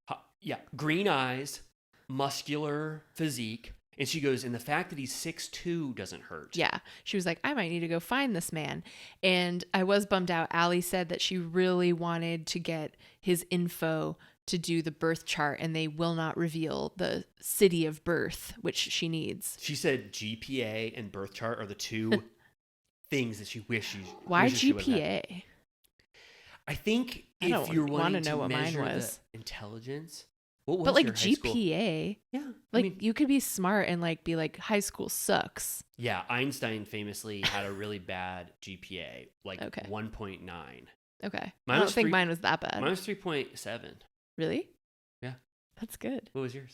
I don't remember because I didn't give a shit. I like went to like fake college. The only reason I remember mine, people don't, because one of the icks that Paige and Sierra were talking about was knowing anything from high school or college. The reason I know mine is that I got a scholarship. Like, get over it. I got a scholarship based off my GPA, so I have to know it. That makes sense. Yeah, I feel like a lot of stuff like that. Like did I even take the SATs? I literally don't remember because I was like, I'm not trying to test into college, so I didn't take it seriously at all. I took them. I did really bad on the SATs. Okay. I think that I would use it as 1/50th of the determining factor. I get why Allie said it. Like it's something you think about, but if it was like 2.6, I don't know if I wouldn't discount them. Right. If they also have green eyes. Wouldn't you do IQ, not GPA? Grades are different.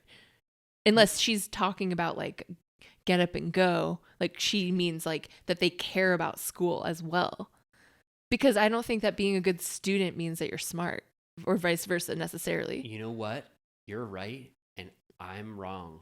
I used to think GPA was indicative of good at school, but you're right. There were those people who were like, school sucks and I'm smart as hell, but I'll get like Goodwill Hunting. Hello. He's a person who he would do the opposite answer on a test just to fuck with his teachers, and they'd be like, you're a absolute grade A moron, and he would be like, I'm actually smarter than you. Look at this. It's the opposite of what the answer should have been.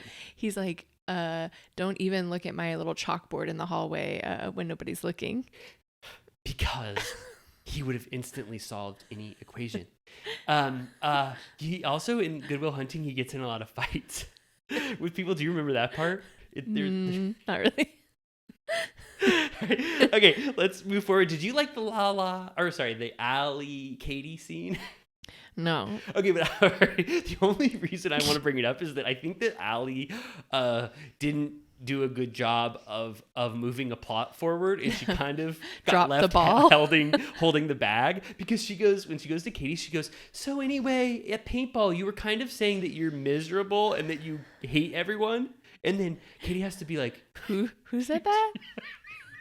and And then also- she thinks about it. She's like, la la. the idea that Katie is being called miserable, which I haven't seen any indication. Like, it felt like a game of telephone where Right. Allie got left.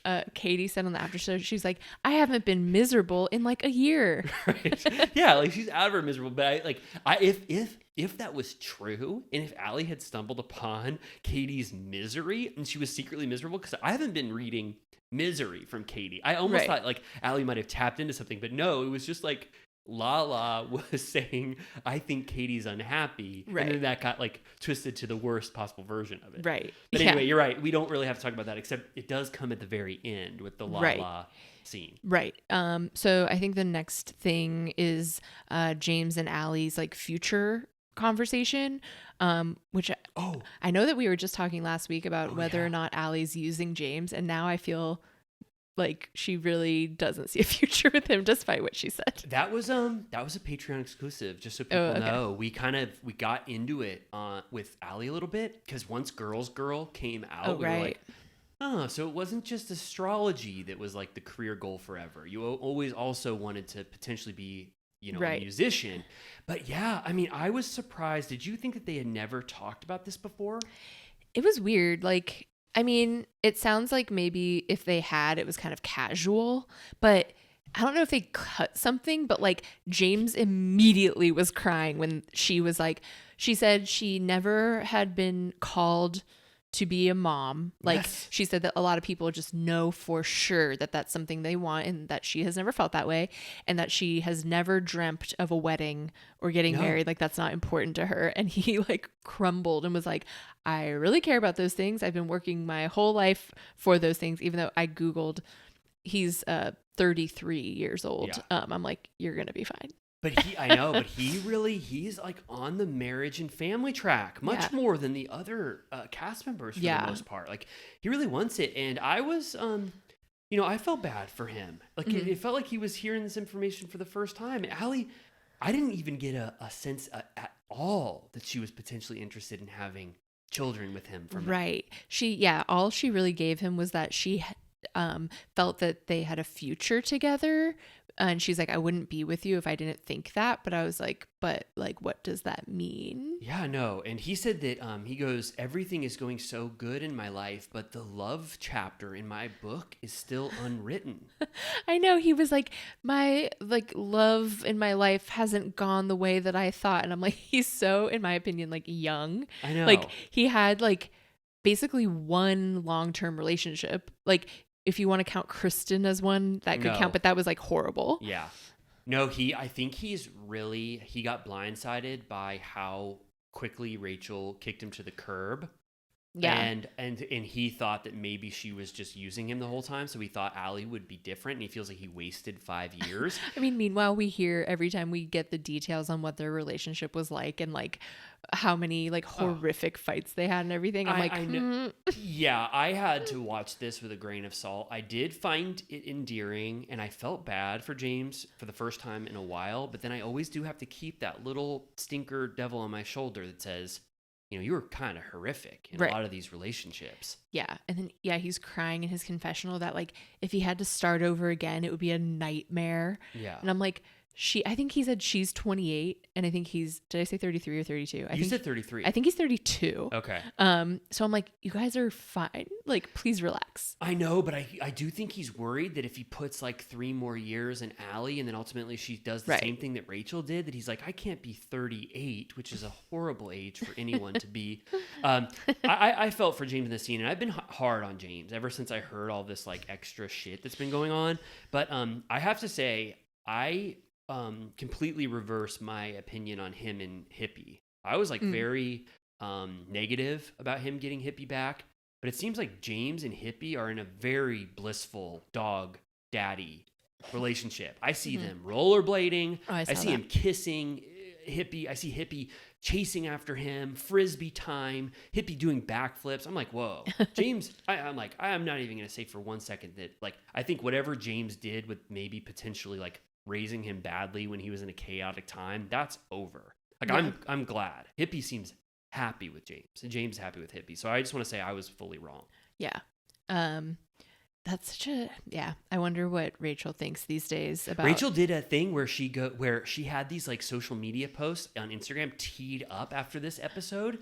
I don't know how. It's like she got like somebody got a screener, and she had this Instagram post where it said, "Claim I was never friends with Ariana," or that Ariana and I were never close. And then she had the actual clip of what she said with Bethany to try to counter the narrative that was being told on TV, but it didn't really hit. It said the same thing. It was kind of weird. It was formatted weird. It wasn't the huge win that I think she thought it was, unfortunately. There's Not a couple uncommon. Yeah, not uncommon. Yeah, you're right. Okay, so are we Tom? Yes, Tom. Which this was kind of I'll say it. I think this was a mess. I think it was another all cast event that was kind of sloppy. Yeah. Why are they here? Yeah. What's going on? Yeah. James was in the same room as Sandoval, so he immediately had to apologize, which I thought kind of flattened or flattened the scene that was very powerful, where he just instantly said, "Hey, I'm sorry." Well, it was also weird that it was like a Tom Pump brunch with DJ James Kennedy DJing, and there was like nobody there. Here's my theory. They stopped saying any event was happening, and they just let whoever was there, 50 Imagine people. your lucky stars if you just like booked it on Resi or whatever, or like walking down Santa Monica Boulevard and you walk in and every single cast member is there. That was as lightly attended as I've ever seen Tom in this era. Everyone who went there just got lucky as hell. I think they just didn't advertise that it. Would be awesome. We would have stayed for like 8 hours if we were there that day. Yeah, that looked beautiful. You and I were so burnt out this season. Like that though would have been one that I wish we were at. That looked pretty fun. Yeah, for sure. And Schwartz, as always, brings his little shots, his little mixer shots. Yeah, and then it's kind of divided again. The group is in the, one area. Sandoval and Schwartz are having their conversation, right?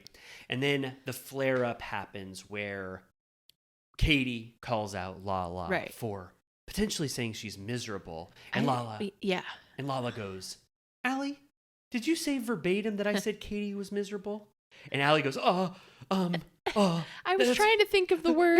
And I do recall that. It's like, Allie, you don't want to cross Lala. And I felt like Allie really was like taken aback that she was just about to get Lala's wrath potentially. And she kind of gets out of it. Yeah. Lala says, "I never said that." And then Lala kind of does a good emotional,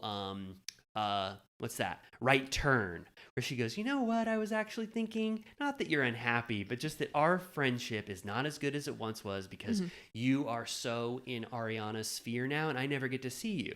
And then Katie says, "Well, you know what? You never call me and I'm always available." And Katie started crying like almost immediately. And I was like, what's going on? Yeah. And like, then, I don't think she even likes Lala. What does she care? I think that it was, and then Lala says, "You're right.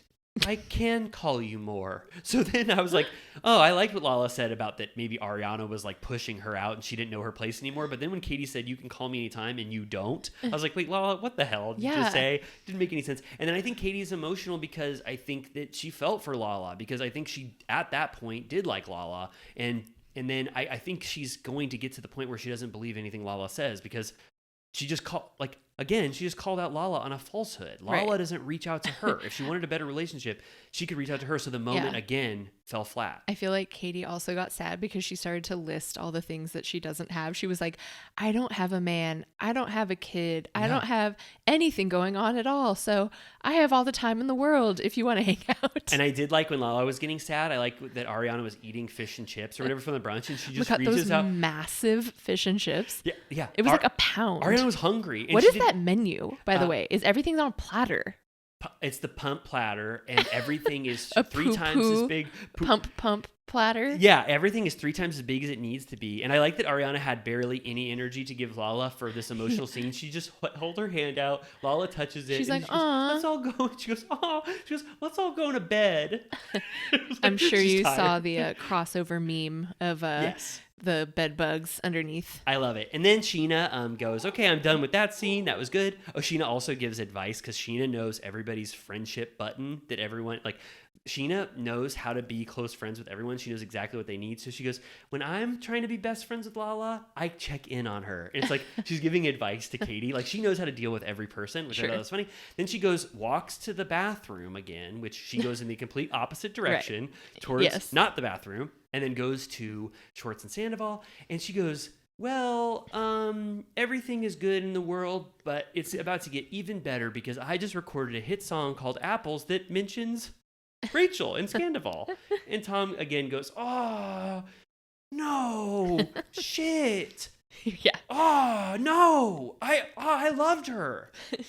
Yeah. He's like, I think you would feel a little differently if you went through what I went through, which,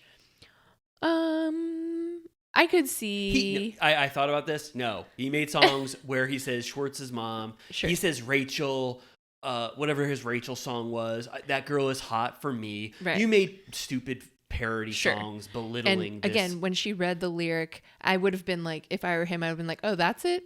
Okay. Yeah, and he goes, oh, he was, again, he just knows what cue he wants to hit this whole episode. I'm mad about this new information and everybody's treating me like shit again. So then he goes, oh, make more money off my misery. And then he walks out, salts He grabs out. his tote bag and fucks off. I was like, also, right before this conversation, he says to Schwartz that his agent, like his real estate agent, has another option for them that they can look at. And I'm like, he doesn't want to live with you, bro. He already said it. He dyed his hair blonde. He doesn't want to be roommates with Like, you. why It's don't never you gonna- just get an apartment? Yeah. It's fine. Yep. Just please. Yeah. Yeah. Sandoval was really, I mean, if there is a LVP for this episode, I was like, you are down in the dump, Sandoval. You provided no entertainment. It was lame. It was fake. And then I actually thought James kind of like shot up like a rocket ship this episode. Like, he's been kind of few and far between his good scenes, but he brought it with the alley scene and then confronting Sandoval. I was stoked. Yeah. Did you see that next week it looks like, I don't know if it's both Toms getting tattoos or just Schwartz. Yeah. And then Jax is back. Yes. And Oh, talks to Lisa next week. Oh, I'm glad you brought it up. I was so happy that Jax is there at a party with all of them. Yeah. And Katie goes, I don't like Jax, and I've never liked him. And then he has the scene with Lisa, which I love. And I think they're maybe getting their ass tattoos off. Okay. Because Sandoval can't have Bubba anymore. Maybe he's going to turn it into Schwartz. Bubbalicious or whatever. And then, I'm sorry. Schwartz can't have Bubba. Yeah. And then Sandoval's going to get his A turned into something. Oh, God. I mean, getting an ass cover-up tat, like, how big is it going to be, especially the bacon A? Did you ever expect that they'd be getting those things off? Wait, and just to tie it in, I don't like to promote stuff, but on the Patreon episode this week, Mondays, we just talked about the ass tattoo. We're at the Vegas ass tattoo. So it's like full circle vibes. Yeah. I feel like, Schwartz, his is more subtle, that like maybe he can do something with it, even though I think they should both just get them removed. But if Sandoval tries to cover his, it's going to be massive. Maybe he'll just add letters in flames to A, and he could put A as one of the letters, like either like all is well, or you know what I mean? Like, it could be like, what are those what's his favorite poems called? Like an acrostic, or what you do in like elementary school, where it would be like mom, and it would be like most awesome. Yeah, I was just thinking of an acrostic ass tattoo. Like, what would be like? What's a thing that he loves to say that has A in it? Well, anyway, we'll think about that. But it's like something like it's all good, or you know what I mean? And well, it's like how Lala changed Rand to brand new. That's exactly. Yes, that's exactly what I mean. If you know what Sandoval should get on his ass that incorporates that flaming A, let us know. Yeah, and then Schwartz maybe could get a Bubba Gump tattoo. That's nice. Bubba Gump, and then whatever the with that logo little shrimp, or icon. Okay, that's perfect. I'm too bad. Sold. Too bad they can't use the advice that we just gave them now, because we know this happening in the past. But do you mind? I think we did a good. Do you feel good about that I think commentary? that's good. So now let's just give Valley and Summerhouse a little touch, a little touch upon. I would say maybe Valley first, then Summerhouse to reward the Summerhouse challenge people. Sure. Is that the order you want to go in? Yeah, But sounds first, good. would you ever permit me to take a certified turtle piss break? Please do. Thank you. All right, we'll be right back, little turtle cuties. We're back, I think. Hello. Oh, yes. We are fully back. And we both did Certified Turtle Piss Breaks. Yeah. And we got Quentin Tarantino news, which is timely because he might come up later. But his movie, The Movie Critic, is scrapped. Fully scrapped. It was casted completely with Paul Walter Hauser, Samuel L. Jackson, and even Tom Cruise was going to appear in a Quentin Tarantino movie for the first time. And Quentin said, no, I don't want this to be my last film because he's only doing one more. Right. Fully scrapped the idea. He did this with Hateful Eight. I know, because it leaked, right? It leaked and he goes, excuse my French, but he said, fuck everyone. I'm not making this movie because it's out on the internet now. So maybe if he decides to like not retire, like maybe he would do this again, but he just doesn't want this at this point to be his final movie. Why does he have to hold himself to making 10? He thinks that all directors at a certain point make pure shit, which there is an argument. He says if you look at everybody's filmography after like 65, they start making only dog shit. But there are so many examples now. First of all, 65 is the new 55, which we all know. Yeah. Second of all, Martin Scorsese, would you take the last 20 years of Scorsese's film career and say, no. I mean, The Departed. Yeah. Killers of the Flower Moon. Killers of the Flower Moon. Could you imagine? Like, Killers of the Flower Moon, say what you will about it, but it's like an 8 out of 10. It makes contemporary movies look like absolute shit compared to it. It's like, Yeah. I would never scrap 20 movies that Scorsese has done since his 60s. Ridley Scott has made amazing movies past 60. Like, there's so many. He could make 4 more movies and not make shit. Yeah. So I think that I also don't believe him. But also, if Quentin Tarantino did just want to make one last movie and then just write books for the rest of his life, I would actually be pretty stoked because Cinema Speculation is one of the best books I've ever read. That's fun. I also still need to read I started it, but I lost it and need to buy a new one. But the novelization of Once Upon a Time in Hollywood is fun. Oh, yeah, of course. Did you buy Cinema Speculation as well? I listened to that, actually. Yeah. Nice. Oh, that's wonderful. Yeah. Well, we're thinking about you, Quentin. I know you're in a rough spot. Also, I feel bad for Paul Walter Hauser. That would have been a breakout. Like, he's already been in great movies. Like, he was in Richard Jewell. Did you ever see that? Oh my God, yeah. He rips in Richard Jewell. He's an amazing actor. He's funny, and I'm sad for him that he lost like the most coveted role in Hollywood. Sucks. I'd be so sad. Okay, so the Valley. Yeah. So I think I was thinking maybe to center our conversation just to get to the real meat of it. The root. Maybe we could talk about Jax and Brittany and sort of their relationship, and then the Jesse Michelle sort of cheating rumors that are bubbling up, and their kind of horrendous relationship as well. Because everything is sort of about that. Is that okay with you? Yeah, for sure. The first thing that happens that paints a picture of the hell of Brittany's life is that apparently Jax is addicted to the leaf blower, which if I lived in that house or anywhere near it, I would attack. Okay. I have to say, you never stay near my house or at my house for 1 week with me and Megan because it is leaf blower central. There are 10 leaf blowers going on communicating with each other. It sounds like it's one of LA's great problems. I know. It's like, be quiet. And also Jack said he still does it even though his neighbors hate it.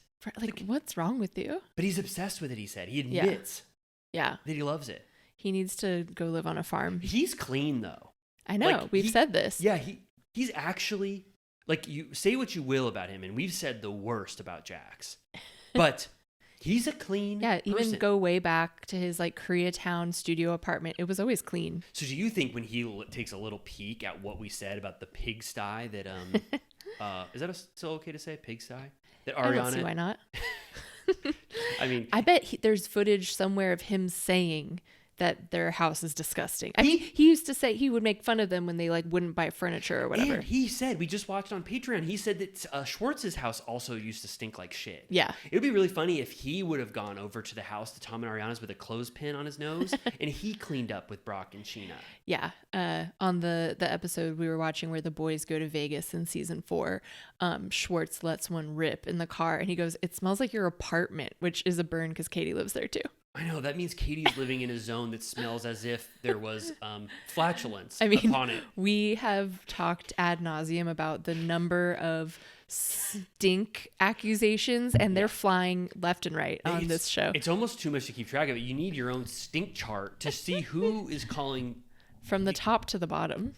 what in terms of where they stink. Everybody. I know, and we don't even want to get into it because it's almost too cursed to talk about the dreaded Lisa accusation. Yeah, we don't even no. say it because she doesn't. We know she doesn't stink. I've No. been near her once.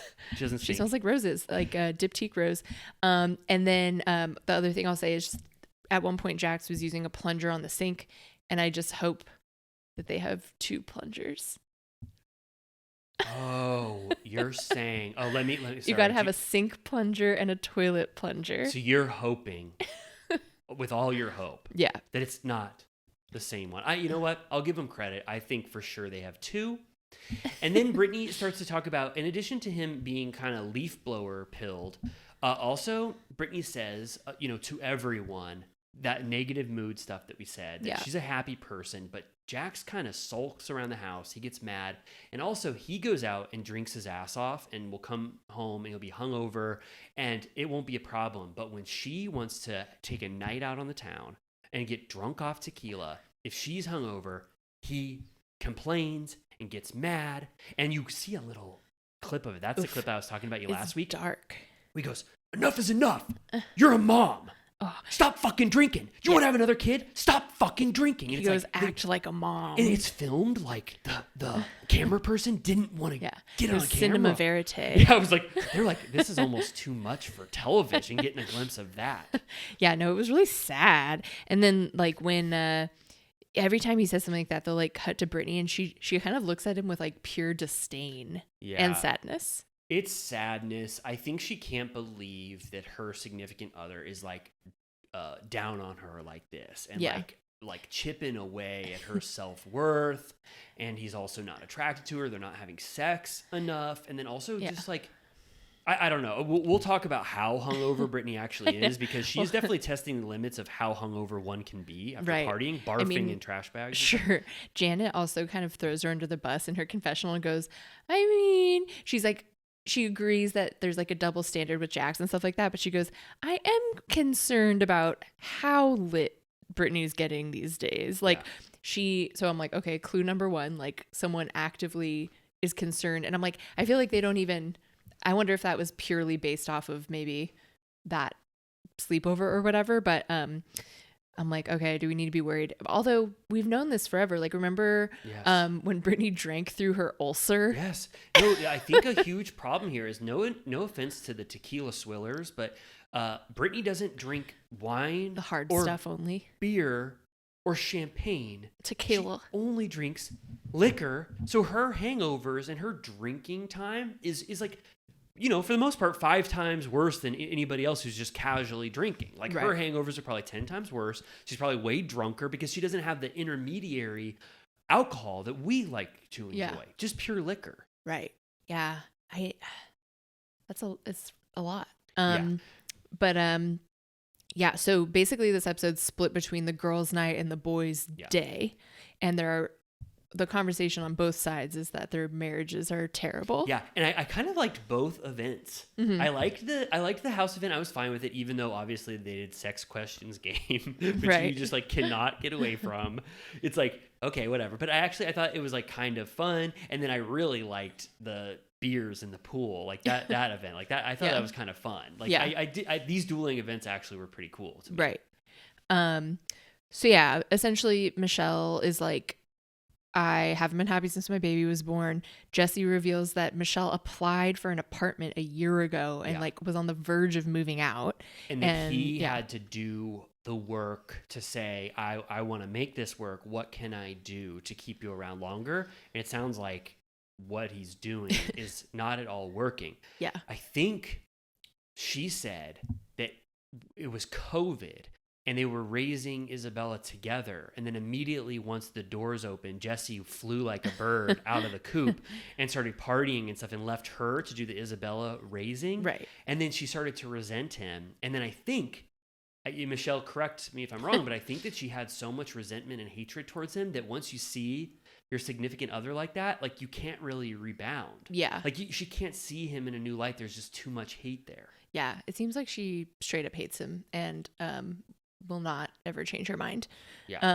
And then, yeah, he's telling the guys, Jax, of course, is the one to mention it first, but he's like, well, meanwhile, Michelle's with Bleep at Chateau Marmont all the time. Yeah. And they keep being like, yeah, she's always with Bleep, Bleep, Bleep, Bleep. And someone online apparently is hypothesizing that it's Quentin Tarantino, which is probably just the most fun option. Yeah, it's really fun, but I think the counter to that is that Tarantino has been in a committed relationship and lives in Israel half the time. But that's why he'd be at the hotel. No, but he probably still owns this house in LA. I mean, unfortunately, it's just like it's like saying Spielberg. What's it's your like, favorite version? You could imagine. Oh, my favorite? Yeah. Oh, my absolute favorite? Because there's only so many household name directors. But it's not household. Right? They said he was really famous. Oh, okay. But I'm honestly like we're forgetting like Brett Ratner, Denis Villeneuve, like you know what I mean? Like there's so many tiers of famous director that the fact that we're all reaching for Martin Scorsese, Woody Allen, George Lucas, it's like no, it's probably Brett Ratner or like you know what I mean? Like just like this B level. Yeah. Like there's so many directors. Obviously they'd be hanging out in Marmont. Yeah. You said Marmont? Is that how it's pronounced? Marmont. No. I thought I had been saying it wrong for all my life. I don't even know what I said. You said Chateau Marmont. Chateau Marmont. Yeah. No, that's probably right. I thought I was just saying it wrong the entire time. Who for you? I mean, Quentin Tarantino is just so that's obviously like cuckoo. But it's just like that's like the three directors that everybody can name. Yeah. Spielberg, George Lucas, and Quentin Tarantino. Like I think that there's such a wealth of directors that are hanging out at the chateau. Maybe it's Taika Waititi. Do you think that they were probably saying Taika Waititi over and over again in the pool? That's the thing. We need to lip read. They put a bar over a mouth at one point because they didn't want us sleuths. Yeah, and people would have figured out immediately. Yeah, and I mean, they give no evidence. I mean, I was trying to really think about it. They're like, he likes Malibu. Jon Favreau for sure. That's fun. That would be so fun. But I do want to know. I hope it comes out just because I do want to know. Like, I want to know what director they all know that this is and that they're all like talking about. Right. But I just doubt. I think that we're going to be less stoked when we find out. It's sort of very similar to the Lala thing where she's dating a celebrity, a hotshot producer, and we're all like,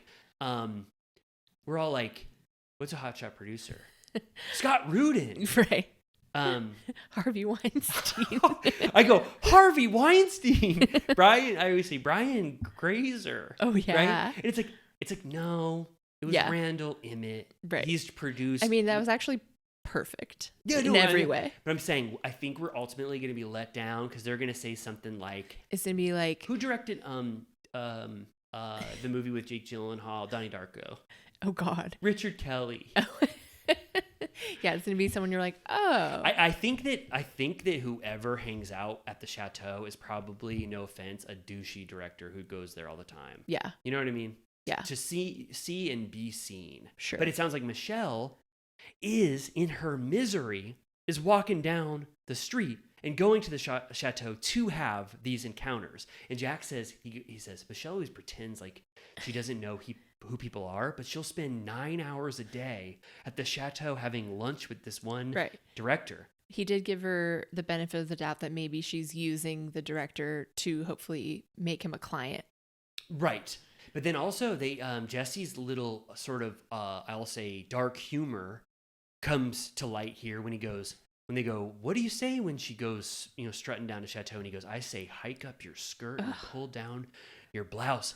And also, just so you all know, if she does cheat on me, I've got 40 years of telling Isabella that her mom fucked up. That was like the worst thing I've ever heard. That's like such a demented thought to have. And it's definitely what he's thinking. It's psycho. He's so scary. Yeah. You know what else though? He's amazing on television. Yeah. I was watching the scene with him and Michelle at the end where he was in the chair crying with a backwards hat. Yeah. And like really crying because he doesn't want to lose her. And I was like, where the hell did you come from? You are so good on TV. Yeah. Like you're bringing it. Has he ever been on a show before? Right. No, totally. I agree. It's wild to watch. When he said that, I was like, now my mind won't stop coming with options. Well, I'm like, I was like, Paul Schrader, obviously he what lives if in it's New like, York. I mean, this was a year ago or more. What if it was Peter Bogdanovich? Yeah, Peter Bogdanovich sounds good. Who would he be eating lunch with? Steve Martin or whatever. Famous directors. I just know, just count, like, please take me what I say. It's definitely going to be disappointing. Yeah, Do you think it's like a Marvel guy? Yeah. The Russo brothers, one of the Russo brothers. It's like, we're gonna be bummed out. It's like James Gunn. They're gonna be like Danny Boyle. I'll be like, That would be fun. I would be like, I don't really care about Danny Boyle that much. Darren Aronofsky. That would be hot. You know how I feel about it. Do you think that they were? And he's like a sleazo. Do you think they were saying Aronofsky? Yeah. Aronofsky. See, we need to come up with we need to figure out how many syllables they're saying and cross-reference it to like Chat GPT. Obviously, they weren't saying Paul Thomas Anderson. Right. Even though he lives in the valley. Right. Yeah, there's so many options, but I just want to find out. I want the internet to take over. You and I, we won't do it. I won't do it. I don't. We should go to Chateau and ask like a waiter. Oh, that's it. That's nobody. Ask the valet. Let Amy and I get this scoop, little turtle cuties. Don't take this strategy. That's exactly what we're gonna say. Do you know Michelle Lally, this person? Who is she always getting lunch with? Mm-hmm. And they'll be like Brian De Palma, and we'll go, oh my god, right? Yeah. Okay. Okay. So that was a peek into Jesse's psyche, which shocked me. Which I didn't think Jesse could shock me anymore. It was wild. Also, I loved when Luke, who's not so adept yet at reality television conventions, when he was in his confessional, he goes, I don't know what to say about this Jesse and Michelle stuff because I know a secret that would completely end their relationship. And the producer or whoever goes, they're like, wait. They go, sorry, I wasn't listening when you were talking before because it was boring. What'd you say? And he goes, I don't know how to say this. I don't think I should say this. So he kind of like gets out of it or whatever, but it's so funny. Yeah, he's like, I don't think I can say it. But it sounds like the fourth wall break where all the cameras are running around in that hotel in the scenes from the next episode. It sounds like it gets unleashed. Yeah. And that's what causes chaos in that hotel room. Yeah. So I think we're going to find out. I hope so. It should be like how Sheena gets to say John Mayer every day. Yeah. We just get to, they should say like, let's just say this director was Dressed to Kill. And we'd be like, we'd be like, De Palma. Yeah. Or, I was going to say another pun, but I don't know anyone. He was definitely an Iron Man. We'd be like, Favreau. Let's just say he was the king of a bunch of lions, the live action one. And we'd be like, Favreau, right? Okay, so so that's the Jesse and Michelle. I think we talked about it. It ends though with Jesse saying, I want to make this work. Like I believe him. I'll say what I believe that he doesn't want to lose Michelle, but I don't believe that he's doing anything properly to get her back. Yeah. And also it sounds like their therapy sessions are like too much for the world to watch. He said it's just pure screaming and horror that you would never wish upon anyone to see. And he's like, we should stop doing therapy if we don't think that this is going to work out because it's not helping at all. Right. But my read is that Michelle is just so over it that it's almost insurmountable. Yeah. And she can never come back to viewing Jesse as a good person. And he's just trying with all his might to like hold on. But we know, it's over. Yeah. I think, that whatever unfurls in that hallway where someone gets shoved and, there's like, I think that's when Kristen is like, if I wanted to deal with this shit, I'd rather be on Vanderpump Rules or whatever. And like the cameraman's running. I'm like, this is what I guess is worth waiting for. I mean, not that I think it's been enjoyable, but this episode was good. Yeah. I like this episode, and the fact that they've got that coming up, I was stoked. Also, I just want to say before we get to Jackson Brittany, because I want to finish that with that final scene, that was beautiful. But this villain edit that they're trying to give Kristen, I'm not on board with it at all. When she was at the dinner and she was like, I'm trying to have peace in my life and I'm an empath. And they're all going, yeah, right. They're like, she sucks completely and she's evil and awful and lies about everything. They were showing like Kristen's worst moments. Yeah. Like, I knew she teed up. You could tell that she was about to say she was an empath. Yeah. Like she was like, I just really feel what other people are feeling. And I was like, say it, say it, say it, say it. And she was like, I'm an empath. I was like, woo! no, I do. I don't, I fully. You think she's giving empath? Yes. Yes. I think I watching Kristen on Watch What Happens Live. I was like, Kristen is amazing. Like she, after the therapy of after season 2, we're rewatching it now. I have not seen anything awful that Kristen has done yet that makes me think that she went back to the horrible Kristen. Even Miami Girl, which they use as her montage of awful stuff, was not her. Yeah. Starting that. I just think that it's ridiculous to use Kristen's old character against her in this new setting when she really hasn't been like that for like 5 years or 6 years, in my opinion. And Janet got away scot-free from potentially saying those horrible things, but they're all just like Michelle said in a confessional, I don't want Kristen to give birth so that there's no more Kristens in the world. Yeah, that was dark. Yeah, they're like that was like rude. Yeah. So anyway, I want to counter what these Valley producers and what the cast are doing of using Kristen's past to judge her future. I do not think Kristen has been like that in years, and she hasn't done anything wrong except bring up what Janet said, which was potentially too loaded for this season, but that's not her fault in my opinion. It wasn't like, anyway. So that's just a little Kristen moment. I just don't like this edit they're giving her. Right. But then I also just want to quickly say how sad I feel for Nia about her like postpartum. Oh yeah. And I'm not an expert in this field. I've never had a baby.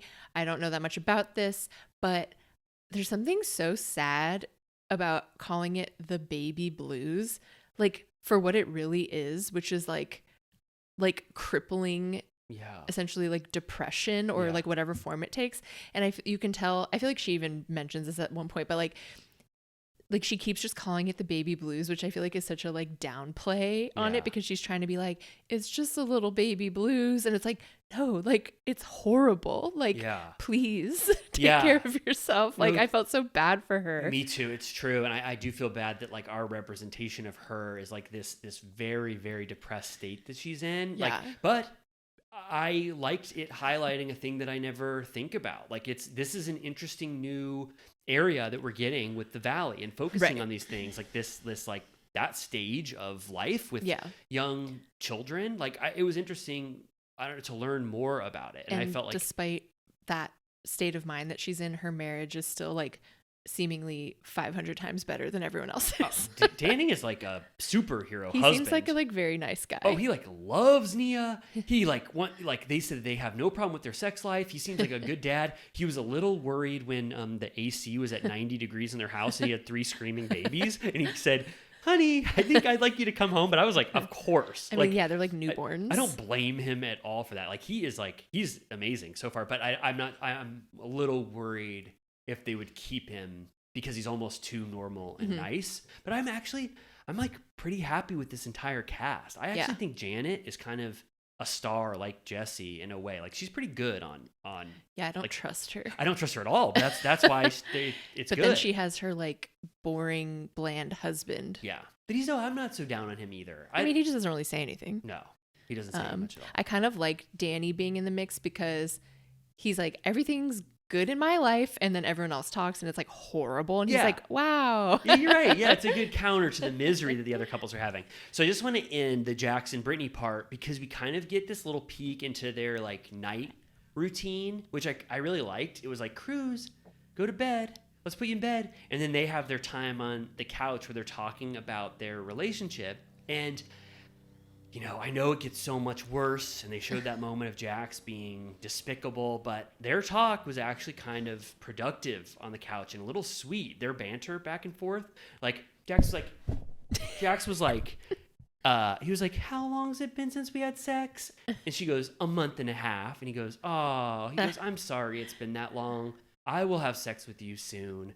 And then he goes, if we're going to have sex, can it be up the ass? And Brittany goes, sure, honey, or whatever. And it was just kind of like they were actually having like it wasn't as it was the opposite of Jesse and Michelle, where they were talking about their issues. And I know that I don't want to like dampen what it ultimately is going to be because of what we know, but that was sort of like a productive conversation. It sounded like just Jax was listening.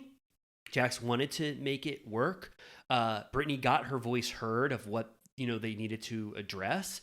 And I think Jax was willing in that moment to be better. So I thought it was a nice little glimpse into their, I don't know, a relationship that I haven't seen in forever, in like 3 years. Yeah. I feel like Brittany, it's interesting because I feel like Brittany's actually the producer hat on this show. Yes. Because like when she sat down with Michelle, she was like, how long have you been feeling that way? Yeah. And then like when she sat down with Jax, she was like, I was talking to all the girls about the state of their relationship and I said some things myself. Like, I feel like she's like the organizer, which is kind of interesting. She's getting the information through in every scene, which is good. Yeah. Good on her. But yeah, so then they're talking about like after, because all the girls, I didn't even realize it was like a full-on sleepover, but like they straight up spent the night at that place. And Brittany got, apparently they showed clips and like Kristen had her tits out and like they were having fun. And then Brittany, they showed her in the morning, like she couldn't even get out of bed. No. Apparently the night before she had promised to make Bloody Marys. And by the morning she was like, I need to throw up. Like, I'm not drinking again. Yeah. So Jax and everyone else is like, woo! Yeah. Everyone else was ready to keep partying, but she just had, I think, too much tequila, and and she already. I mean, it sounds like she has sort of a upset stomach a lot of the time. Yeah. She revealed that she shit on a bunch of stingrays in Florida once. Yeah. She had to take a huge, which we never say this, but yeah, because Brittany said it, but yeah, she had to take a huge shit off the side of a boat with Jax's parents when they were just meeting her for the first time. Nightmare. Yeah. So it's that kind of stuff is bad. And then also I do have to give Jax a little bit of credit for bringing up that, like, when you're this hungover, it does sort of affect the house dynamic, because when you showed up after that party, you had a full garbage bag filled with vomit and you couldn't move. She couldn't drive home from the house down the street. So I think that there's So I was like, oh, maybe it's worse than I thought. Because for the whole first part of the episode, I was like, mind your fucking business. She can party if she wants. Like, get a life. Shut up.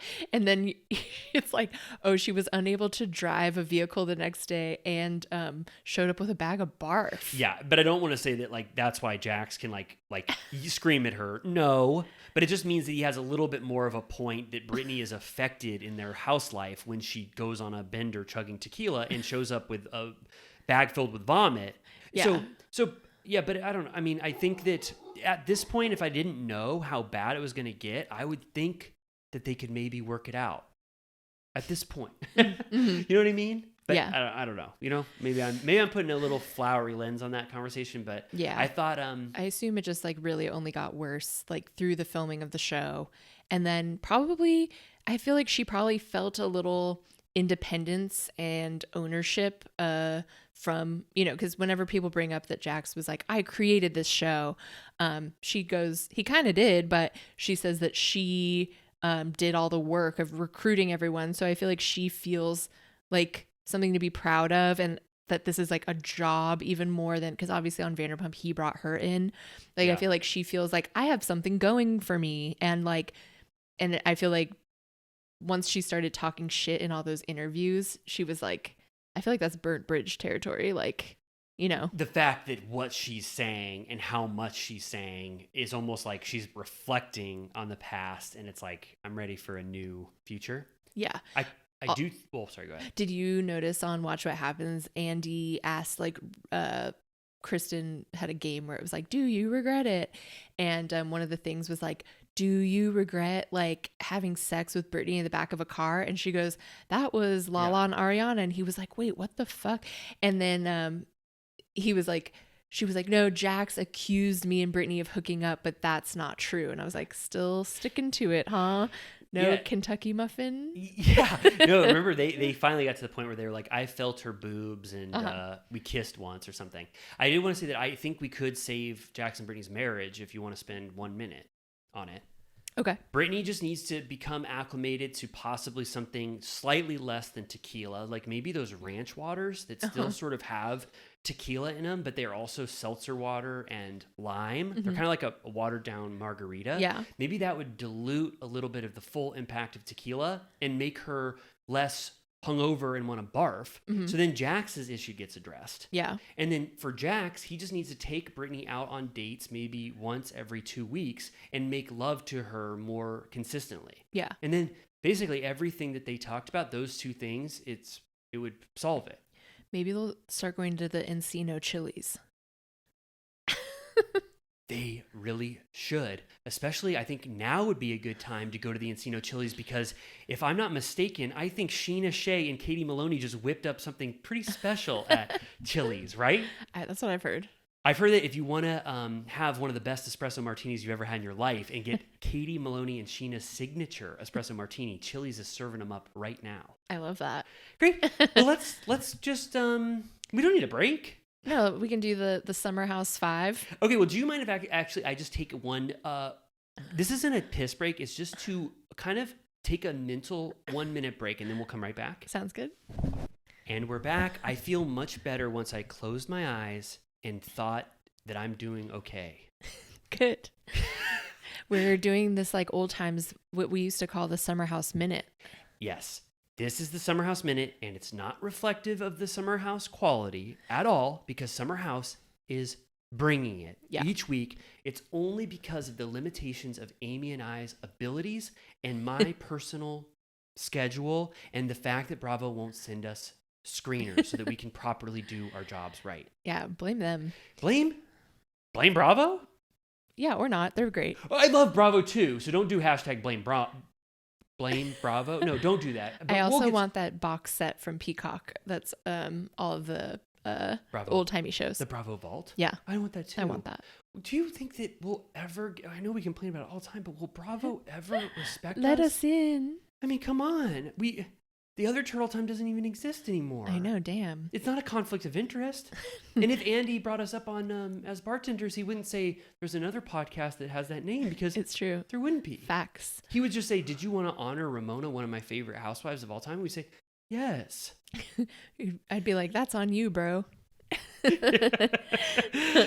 Okay, so but yeah, we were just talking about how West and Kyle were on Watch What Happens last week, and it was a blast. It was a great Watch What Happens live. Yeah, Andy loved it. He was having so much fun. Kyle and West's energy was great. Andy was laughing, having fun, loving the West I feel vibe. like Andy's had a pep in his step the past couple weeks. I think they just came back from a break, so maybe he's rested, but I feel like he's been having more fun than usual. Good. I'm glad. I told you, I'm few and far between on Watch What Happens Live. I watch it when it's Bravo guests. Or like, I loved Kristen and Schwartz, West and Kyle. That was great. Yeah. But I don't like when celebrities who don't know Bravo are on because I always get embarrassed for them. That's why I don't watch those. But yeah, West was killing it. And Andy said on Radio Andy or whatever it's called, he said, we've never had a shooting star in the Bravo universe like West in so long. He couldn't even think of another Bravo person that hit as hard as West. I agree. And then me too. I mean, I'm so glad that I love him as much as I do. It's fun. Yeah, we'd be so bummed out if we were like, well, I don't know. It might be good to have an alternate take, but I think we're just with the universe. Does anyone not like him? Like, come on. Yeah, if you are a West hater for some reason, you can find any fault to him, but he's almost like universally beloved. Like every with good reason. Post that he does, the first comment is, does your back hurt from carrying Summer House this season? Like someone new comments that like every day. And he's sort of a new archetype for the show, don't you think? Yeah, because he's like smart, sensitive, fun. And he's like a party boy, but not problematic. Totally. I felt a little bad because on the after show, they showed a little clip of Chris Leone. And it kind of, I feel so bad for him because I love Chris personally, but it just showed that like his impact was so nil upon the universe. And they also showed that horrible scene where he punched Kyle in the face. Did you watch that? He was just too aggressive and Kyle hated him. Kyle was like, you just hit me in the face. He was actually And then pissed. he did that to West, basically. Yeah, I know. Kyle was like freaking out. Yeah. Yeah. But anyway, well, yeah. But I wanted to say one thing that I think good Bravo sleuths found out definitively that West and Sierra are still in a relationship. You can't even say that No, with a straight face. It's true. Sierra wore a Boulevard Brewing hat in Montana, and she was standing in front of a horse that was at his Montana ranch post filming, and he got all blushing and red because he knew. He goes, Yeah, he's like, what is that, the FBI? yeah, he goes, yeah, are Bravo fans the FBI? So I think it's proof that they're summer loving. Oh, yeah, he said his parents love her, right? That's what he Yes, said. so I feel like he was playing coy because he doesn't want this thing spoiled. And he's like, I'm not going to spoil it. And he tried to pretend like West might be attracted to other people in the Bravo universe. But I'm saying. But don't right you now, think there would be a single, No. speaking of Dumois photo, they only hang out behind locked doors. They're taking this seriously. they're being fun with the mystery. Everything else is not a mystery, but West and Sierra are committed to making this like a secret for all of us. You don't think that they're in a relationship past summer? Why'd she go to Montana with all of his horses? I mean, that's a good question. That is compelling. Sierra and West, if you want to definitively confirm your relationship on Turtle Time, we would want it. Please. Okay, this episode of Summer House, we're doing the Summer House minute. Yeah. This was a lot of Amanda and Kyle. Only a little blip of Carl and Lindsay about their sex. But mostly Kyle and Amanda, and a lot of miscommunication, and then a relationship coach scene where they came in. Yeah. So it was again, like I said last week, if you were watching the show for the first time and you're like, Carl and Lindsay are gonna break up, they have the worst relationship ever, and then you're watching it and you're like, oh, what about Kyle and Amanda? They seem really bad. Yeah. too. Yeah. Again, we talked about this last week already, but like it's such a thing of just different wants and needs that I like don't know if it can be solved unless someone just has a change of heart. And like reading comments and stuff, I always try and get a gauge for like the general consensus. And I would say like Lindsay, Carl, post this season, overwhelmingly everyone supports Carl because they think he was treated like shit. But I will say they're like fairly mixed. I mean, there's a lot of stuff that's like about Kyle that like he needs to grow up and like stop partying or whatever. But it's more like Amanda hasn't gotten over what happened and like they want different things. Like I feel like even the audience is like, it's kind of like both sides. Like, yeah, because we love both of them. Yeah. And I see merit to both sides. I think that the work stuff is the big problem in their relationship. Amanda, I think we saw a scene in the mid-season trailer that Amanda says, I can't work for Loverboy anymore. Or I want to work on that. And it's like, it's true. Yeah. That's the conflict there. Because when you have to go back home with your spouse, and Kyle's a workaholic. He works hard and he plays hard. And if he's up at 3 a.m. doing Loverboy shit and he goes, Amanda didn't write back to that creative email that we sent at 3 p.m. Like that infects your home life. Yeah. So I think that Amanda did good when Kyle needed her. And I know why they want to wait until now to make this a part of the Summer House storyline. But I think for sure Amanda needs to just go back to freelance and be like overall creative director, but much less responsibility. And then Kyle needs to work out his own work home life balance because that's on him. Yeah, he like fully like broke down and cried at the club or whatever to Paige because he was saying that he looked through Amanda's phone and she doesn't have any photos of him.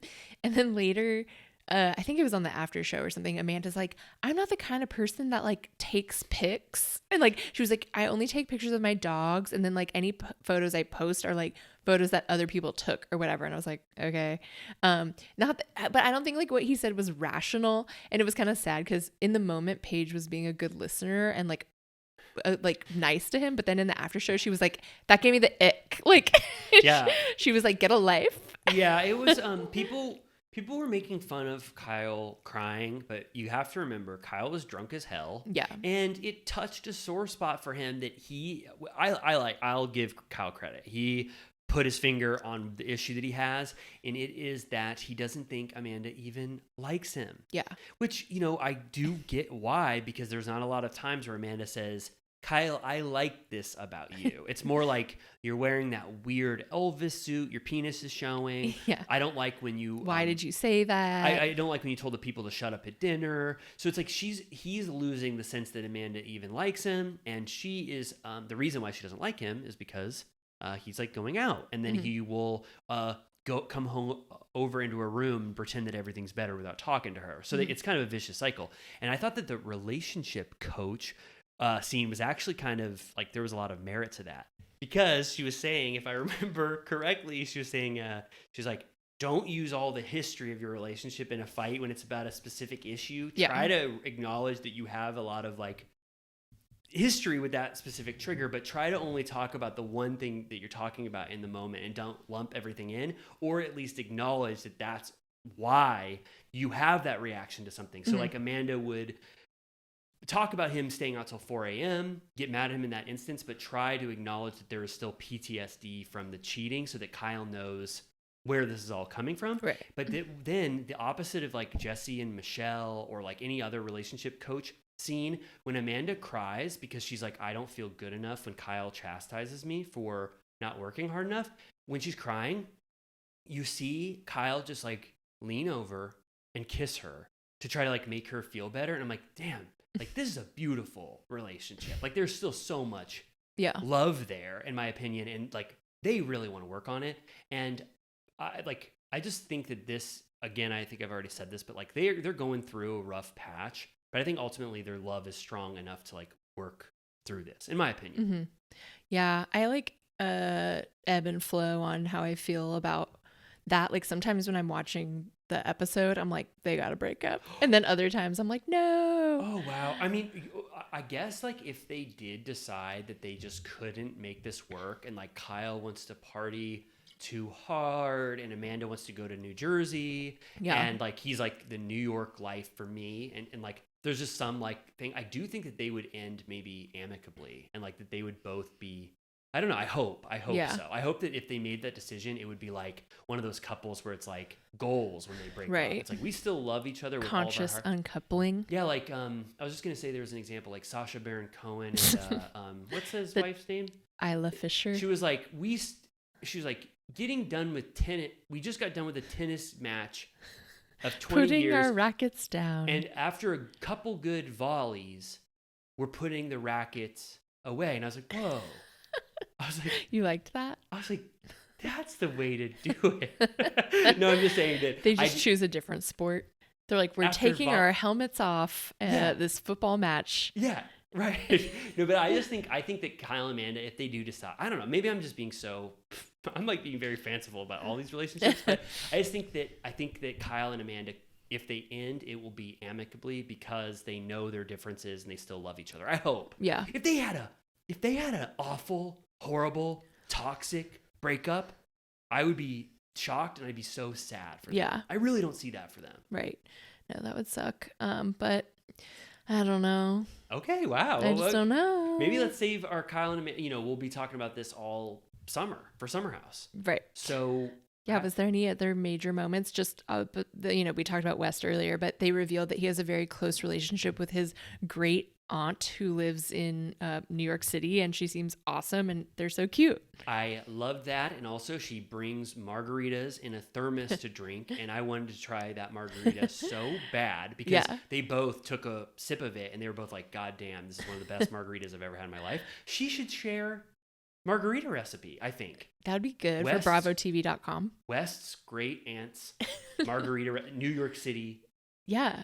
margarita recipe. I like that. I really loved volleyball. I think that this episode is hard to talk about, or you don't need to talk so much, because so much of it, like 70% of it, was just fun as hell. Mm-hmm. Volleyball was so fun. Yeah. All the partying at home, like them going out, like Summer House is just hard to talk about because it's just like a visceral, fun party vibe. Kyle and his Pam Anderson one piece bathing suit. Kyle twerking on the beach. Yeah. It was just, there was just so many fun moments. And then I think last thing that I do want to mention is that when Andrea plays a sex question game, which is I think how we should just refer anytime they try to sex question game. Yeah, he goes, what's your love life like scale out of 1 to 10? And Lindsay goes 2.5. And then she goes, we just, sorry to be explicit, but this is what Lindsay said. She goes, we just tried to have sex this afternoon and neither of us came. And then Amanda goes, you didn't come? And then Andrea goes, he didn't come? And then she goes, no, it was just, well, I don't, she goes, no, we just stopped or whatever. And then It's a dark vision. yeah. And then Lindsay, oh, should I have said that? What? It's valid. Okay, that's what they said. Yeah, but then Lindsay tried to walk back 2.5 out of 10. She said that she didn't know what 1 out of 10 means, and she said that she gives it because they only have sex one time after every 2.5 weeks. So that's where she got to the 2.5.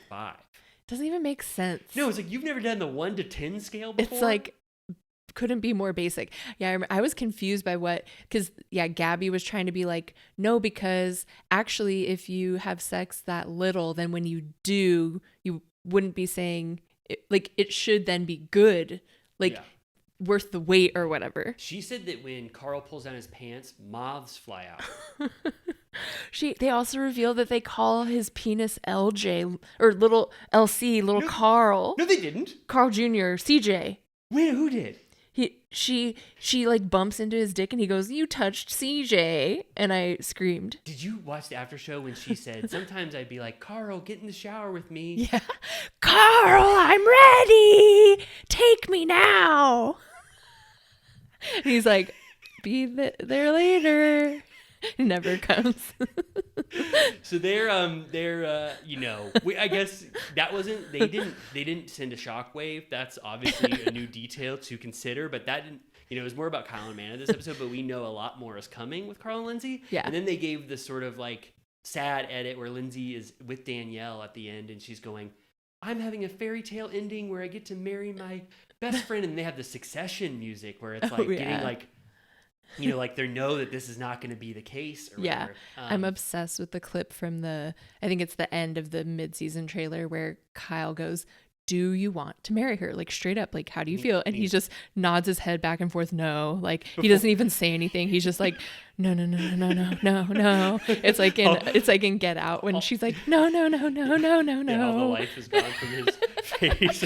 Can't imagine. No. That's good. Yeah, that's it for Summer House. That was much longer than a minute. I hope that satiated all of our Summer House fans, and we still see Villa Rosa VIPs and little turtle cuties that say, I never watched Summer House until you and Amy started talking about, and it's like, I feel very strongly in saying it's my favorite show right now. It's the best. The cast is on another level, especially this season. They are amazing. It's such a good counterpart to Vanderpump Rules, and I would say definitively this season is much better than Vanderpump Rules. Much more enjoyable. It's just in every way.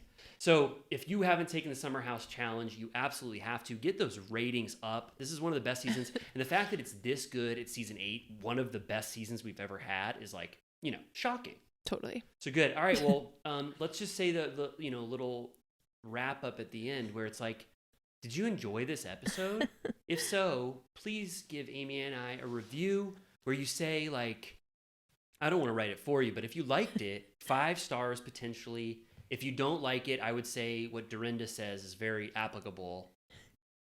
What is it? Write it, regret it. So don't give a bad review. Potentially just think about it before you give a bad review. And then also, Amy and I talk much more on Patreon. And so if you have $5 to spend a month, you get 4 exclusive hour-plus long episodes where we are recapping Vanderpump Rules. And I'll just say it, we're recapping the shit out of it. Right? It's good times over there. Every season we get through, we're on season 4, you just are like, oh, it was so good for so long. Yeah, it was so good. And also we get the hindsight or whatever, where we get to see the future and know the future of all these cast members and then use that knowledge to dissect this show in the past. And so it's fun. So those are the ways you can help Amy and I. But regardless, even if you don't do any of those things, we love our little turtle cuties. We hope you have a wonderful week. And then we'll see you back next week. See you next week. Good night. Bye-bye. This one's for you tonight.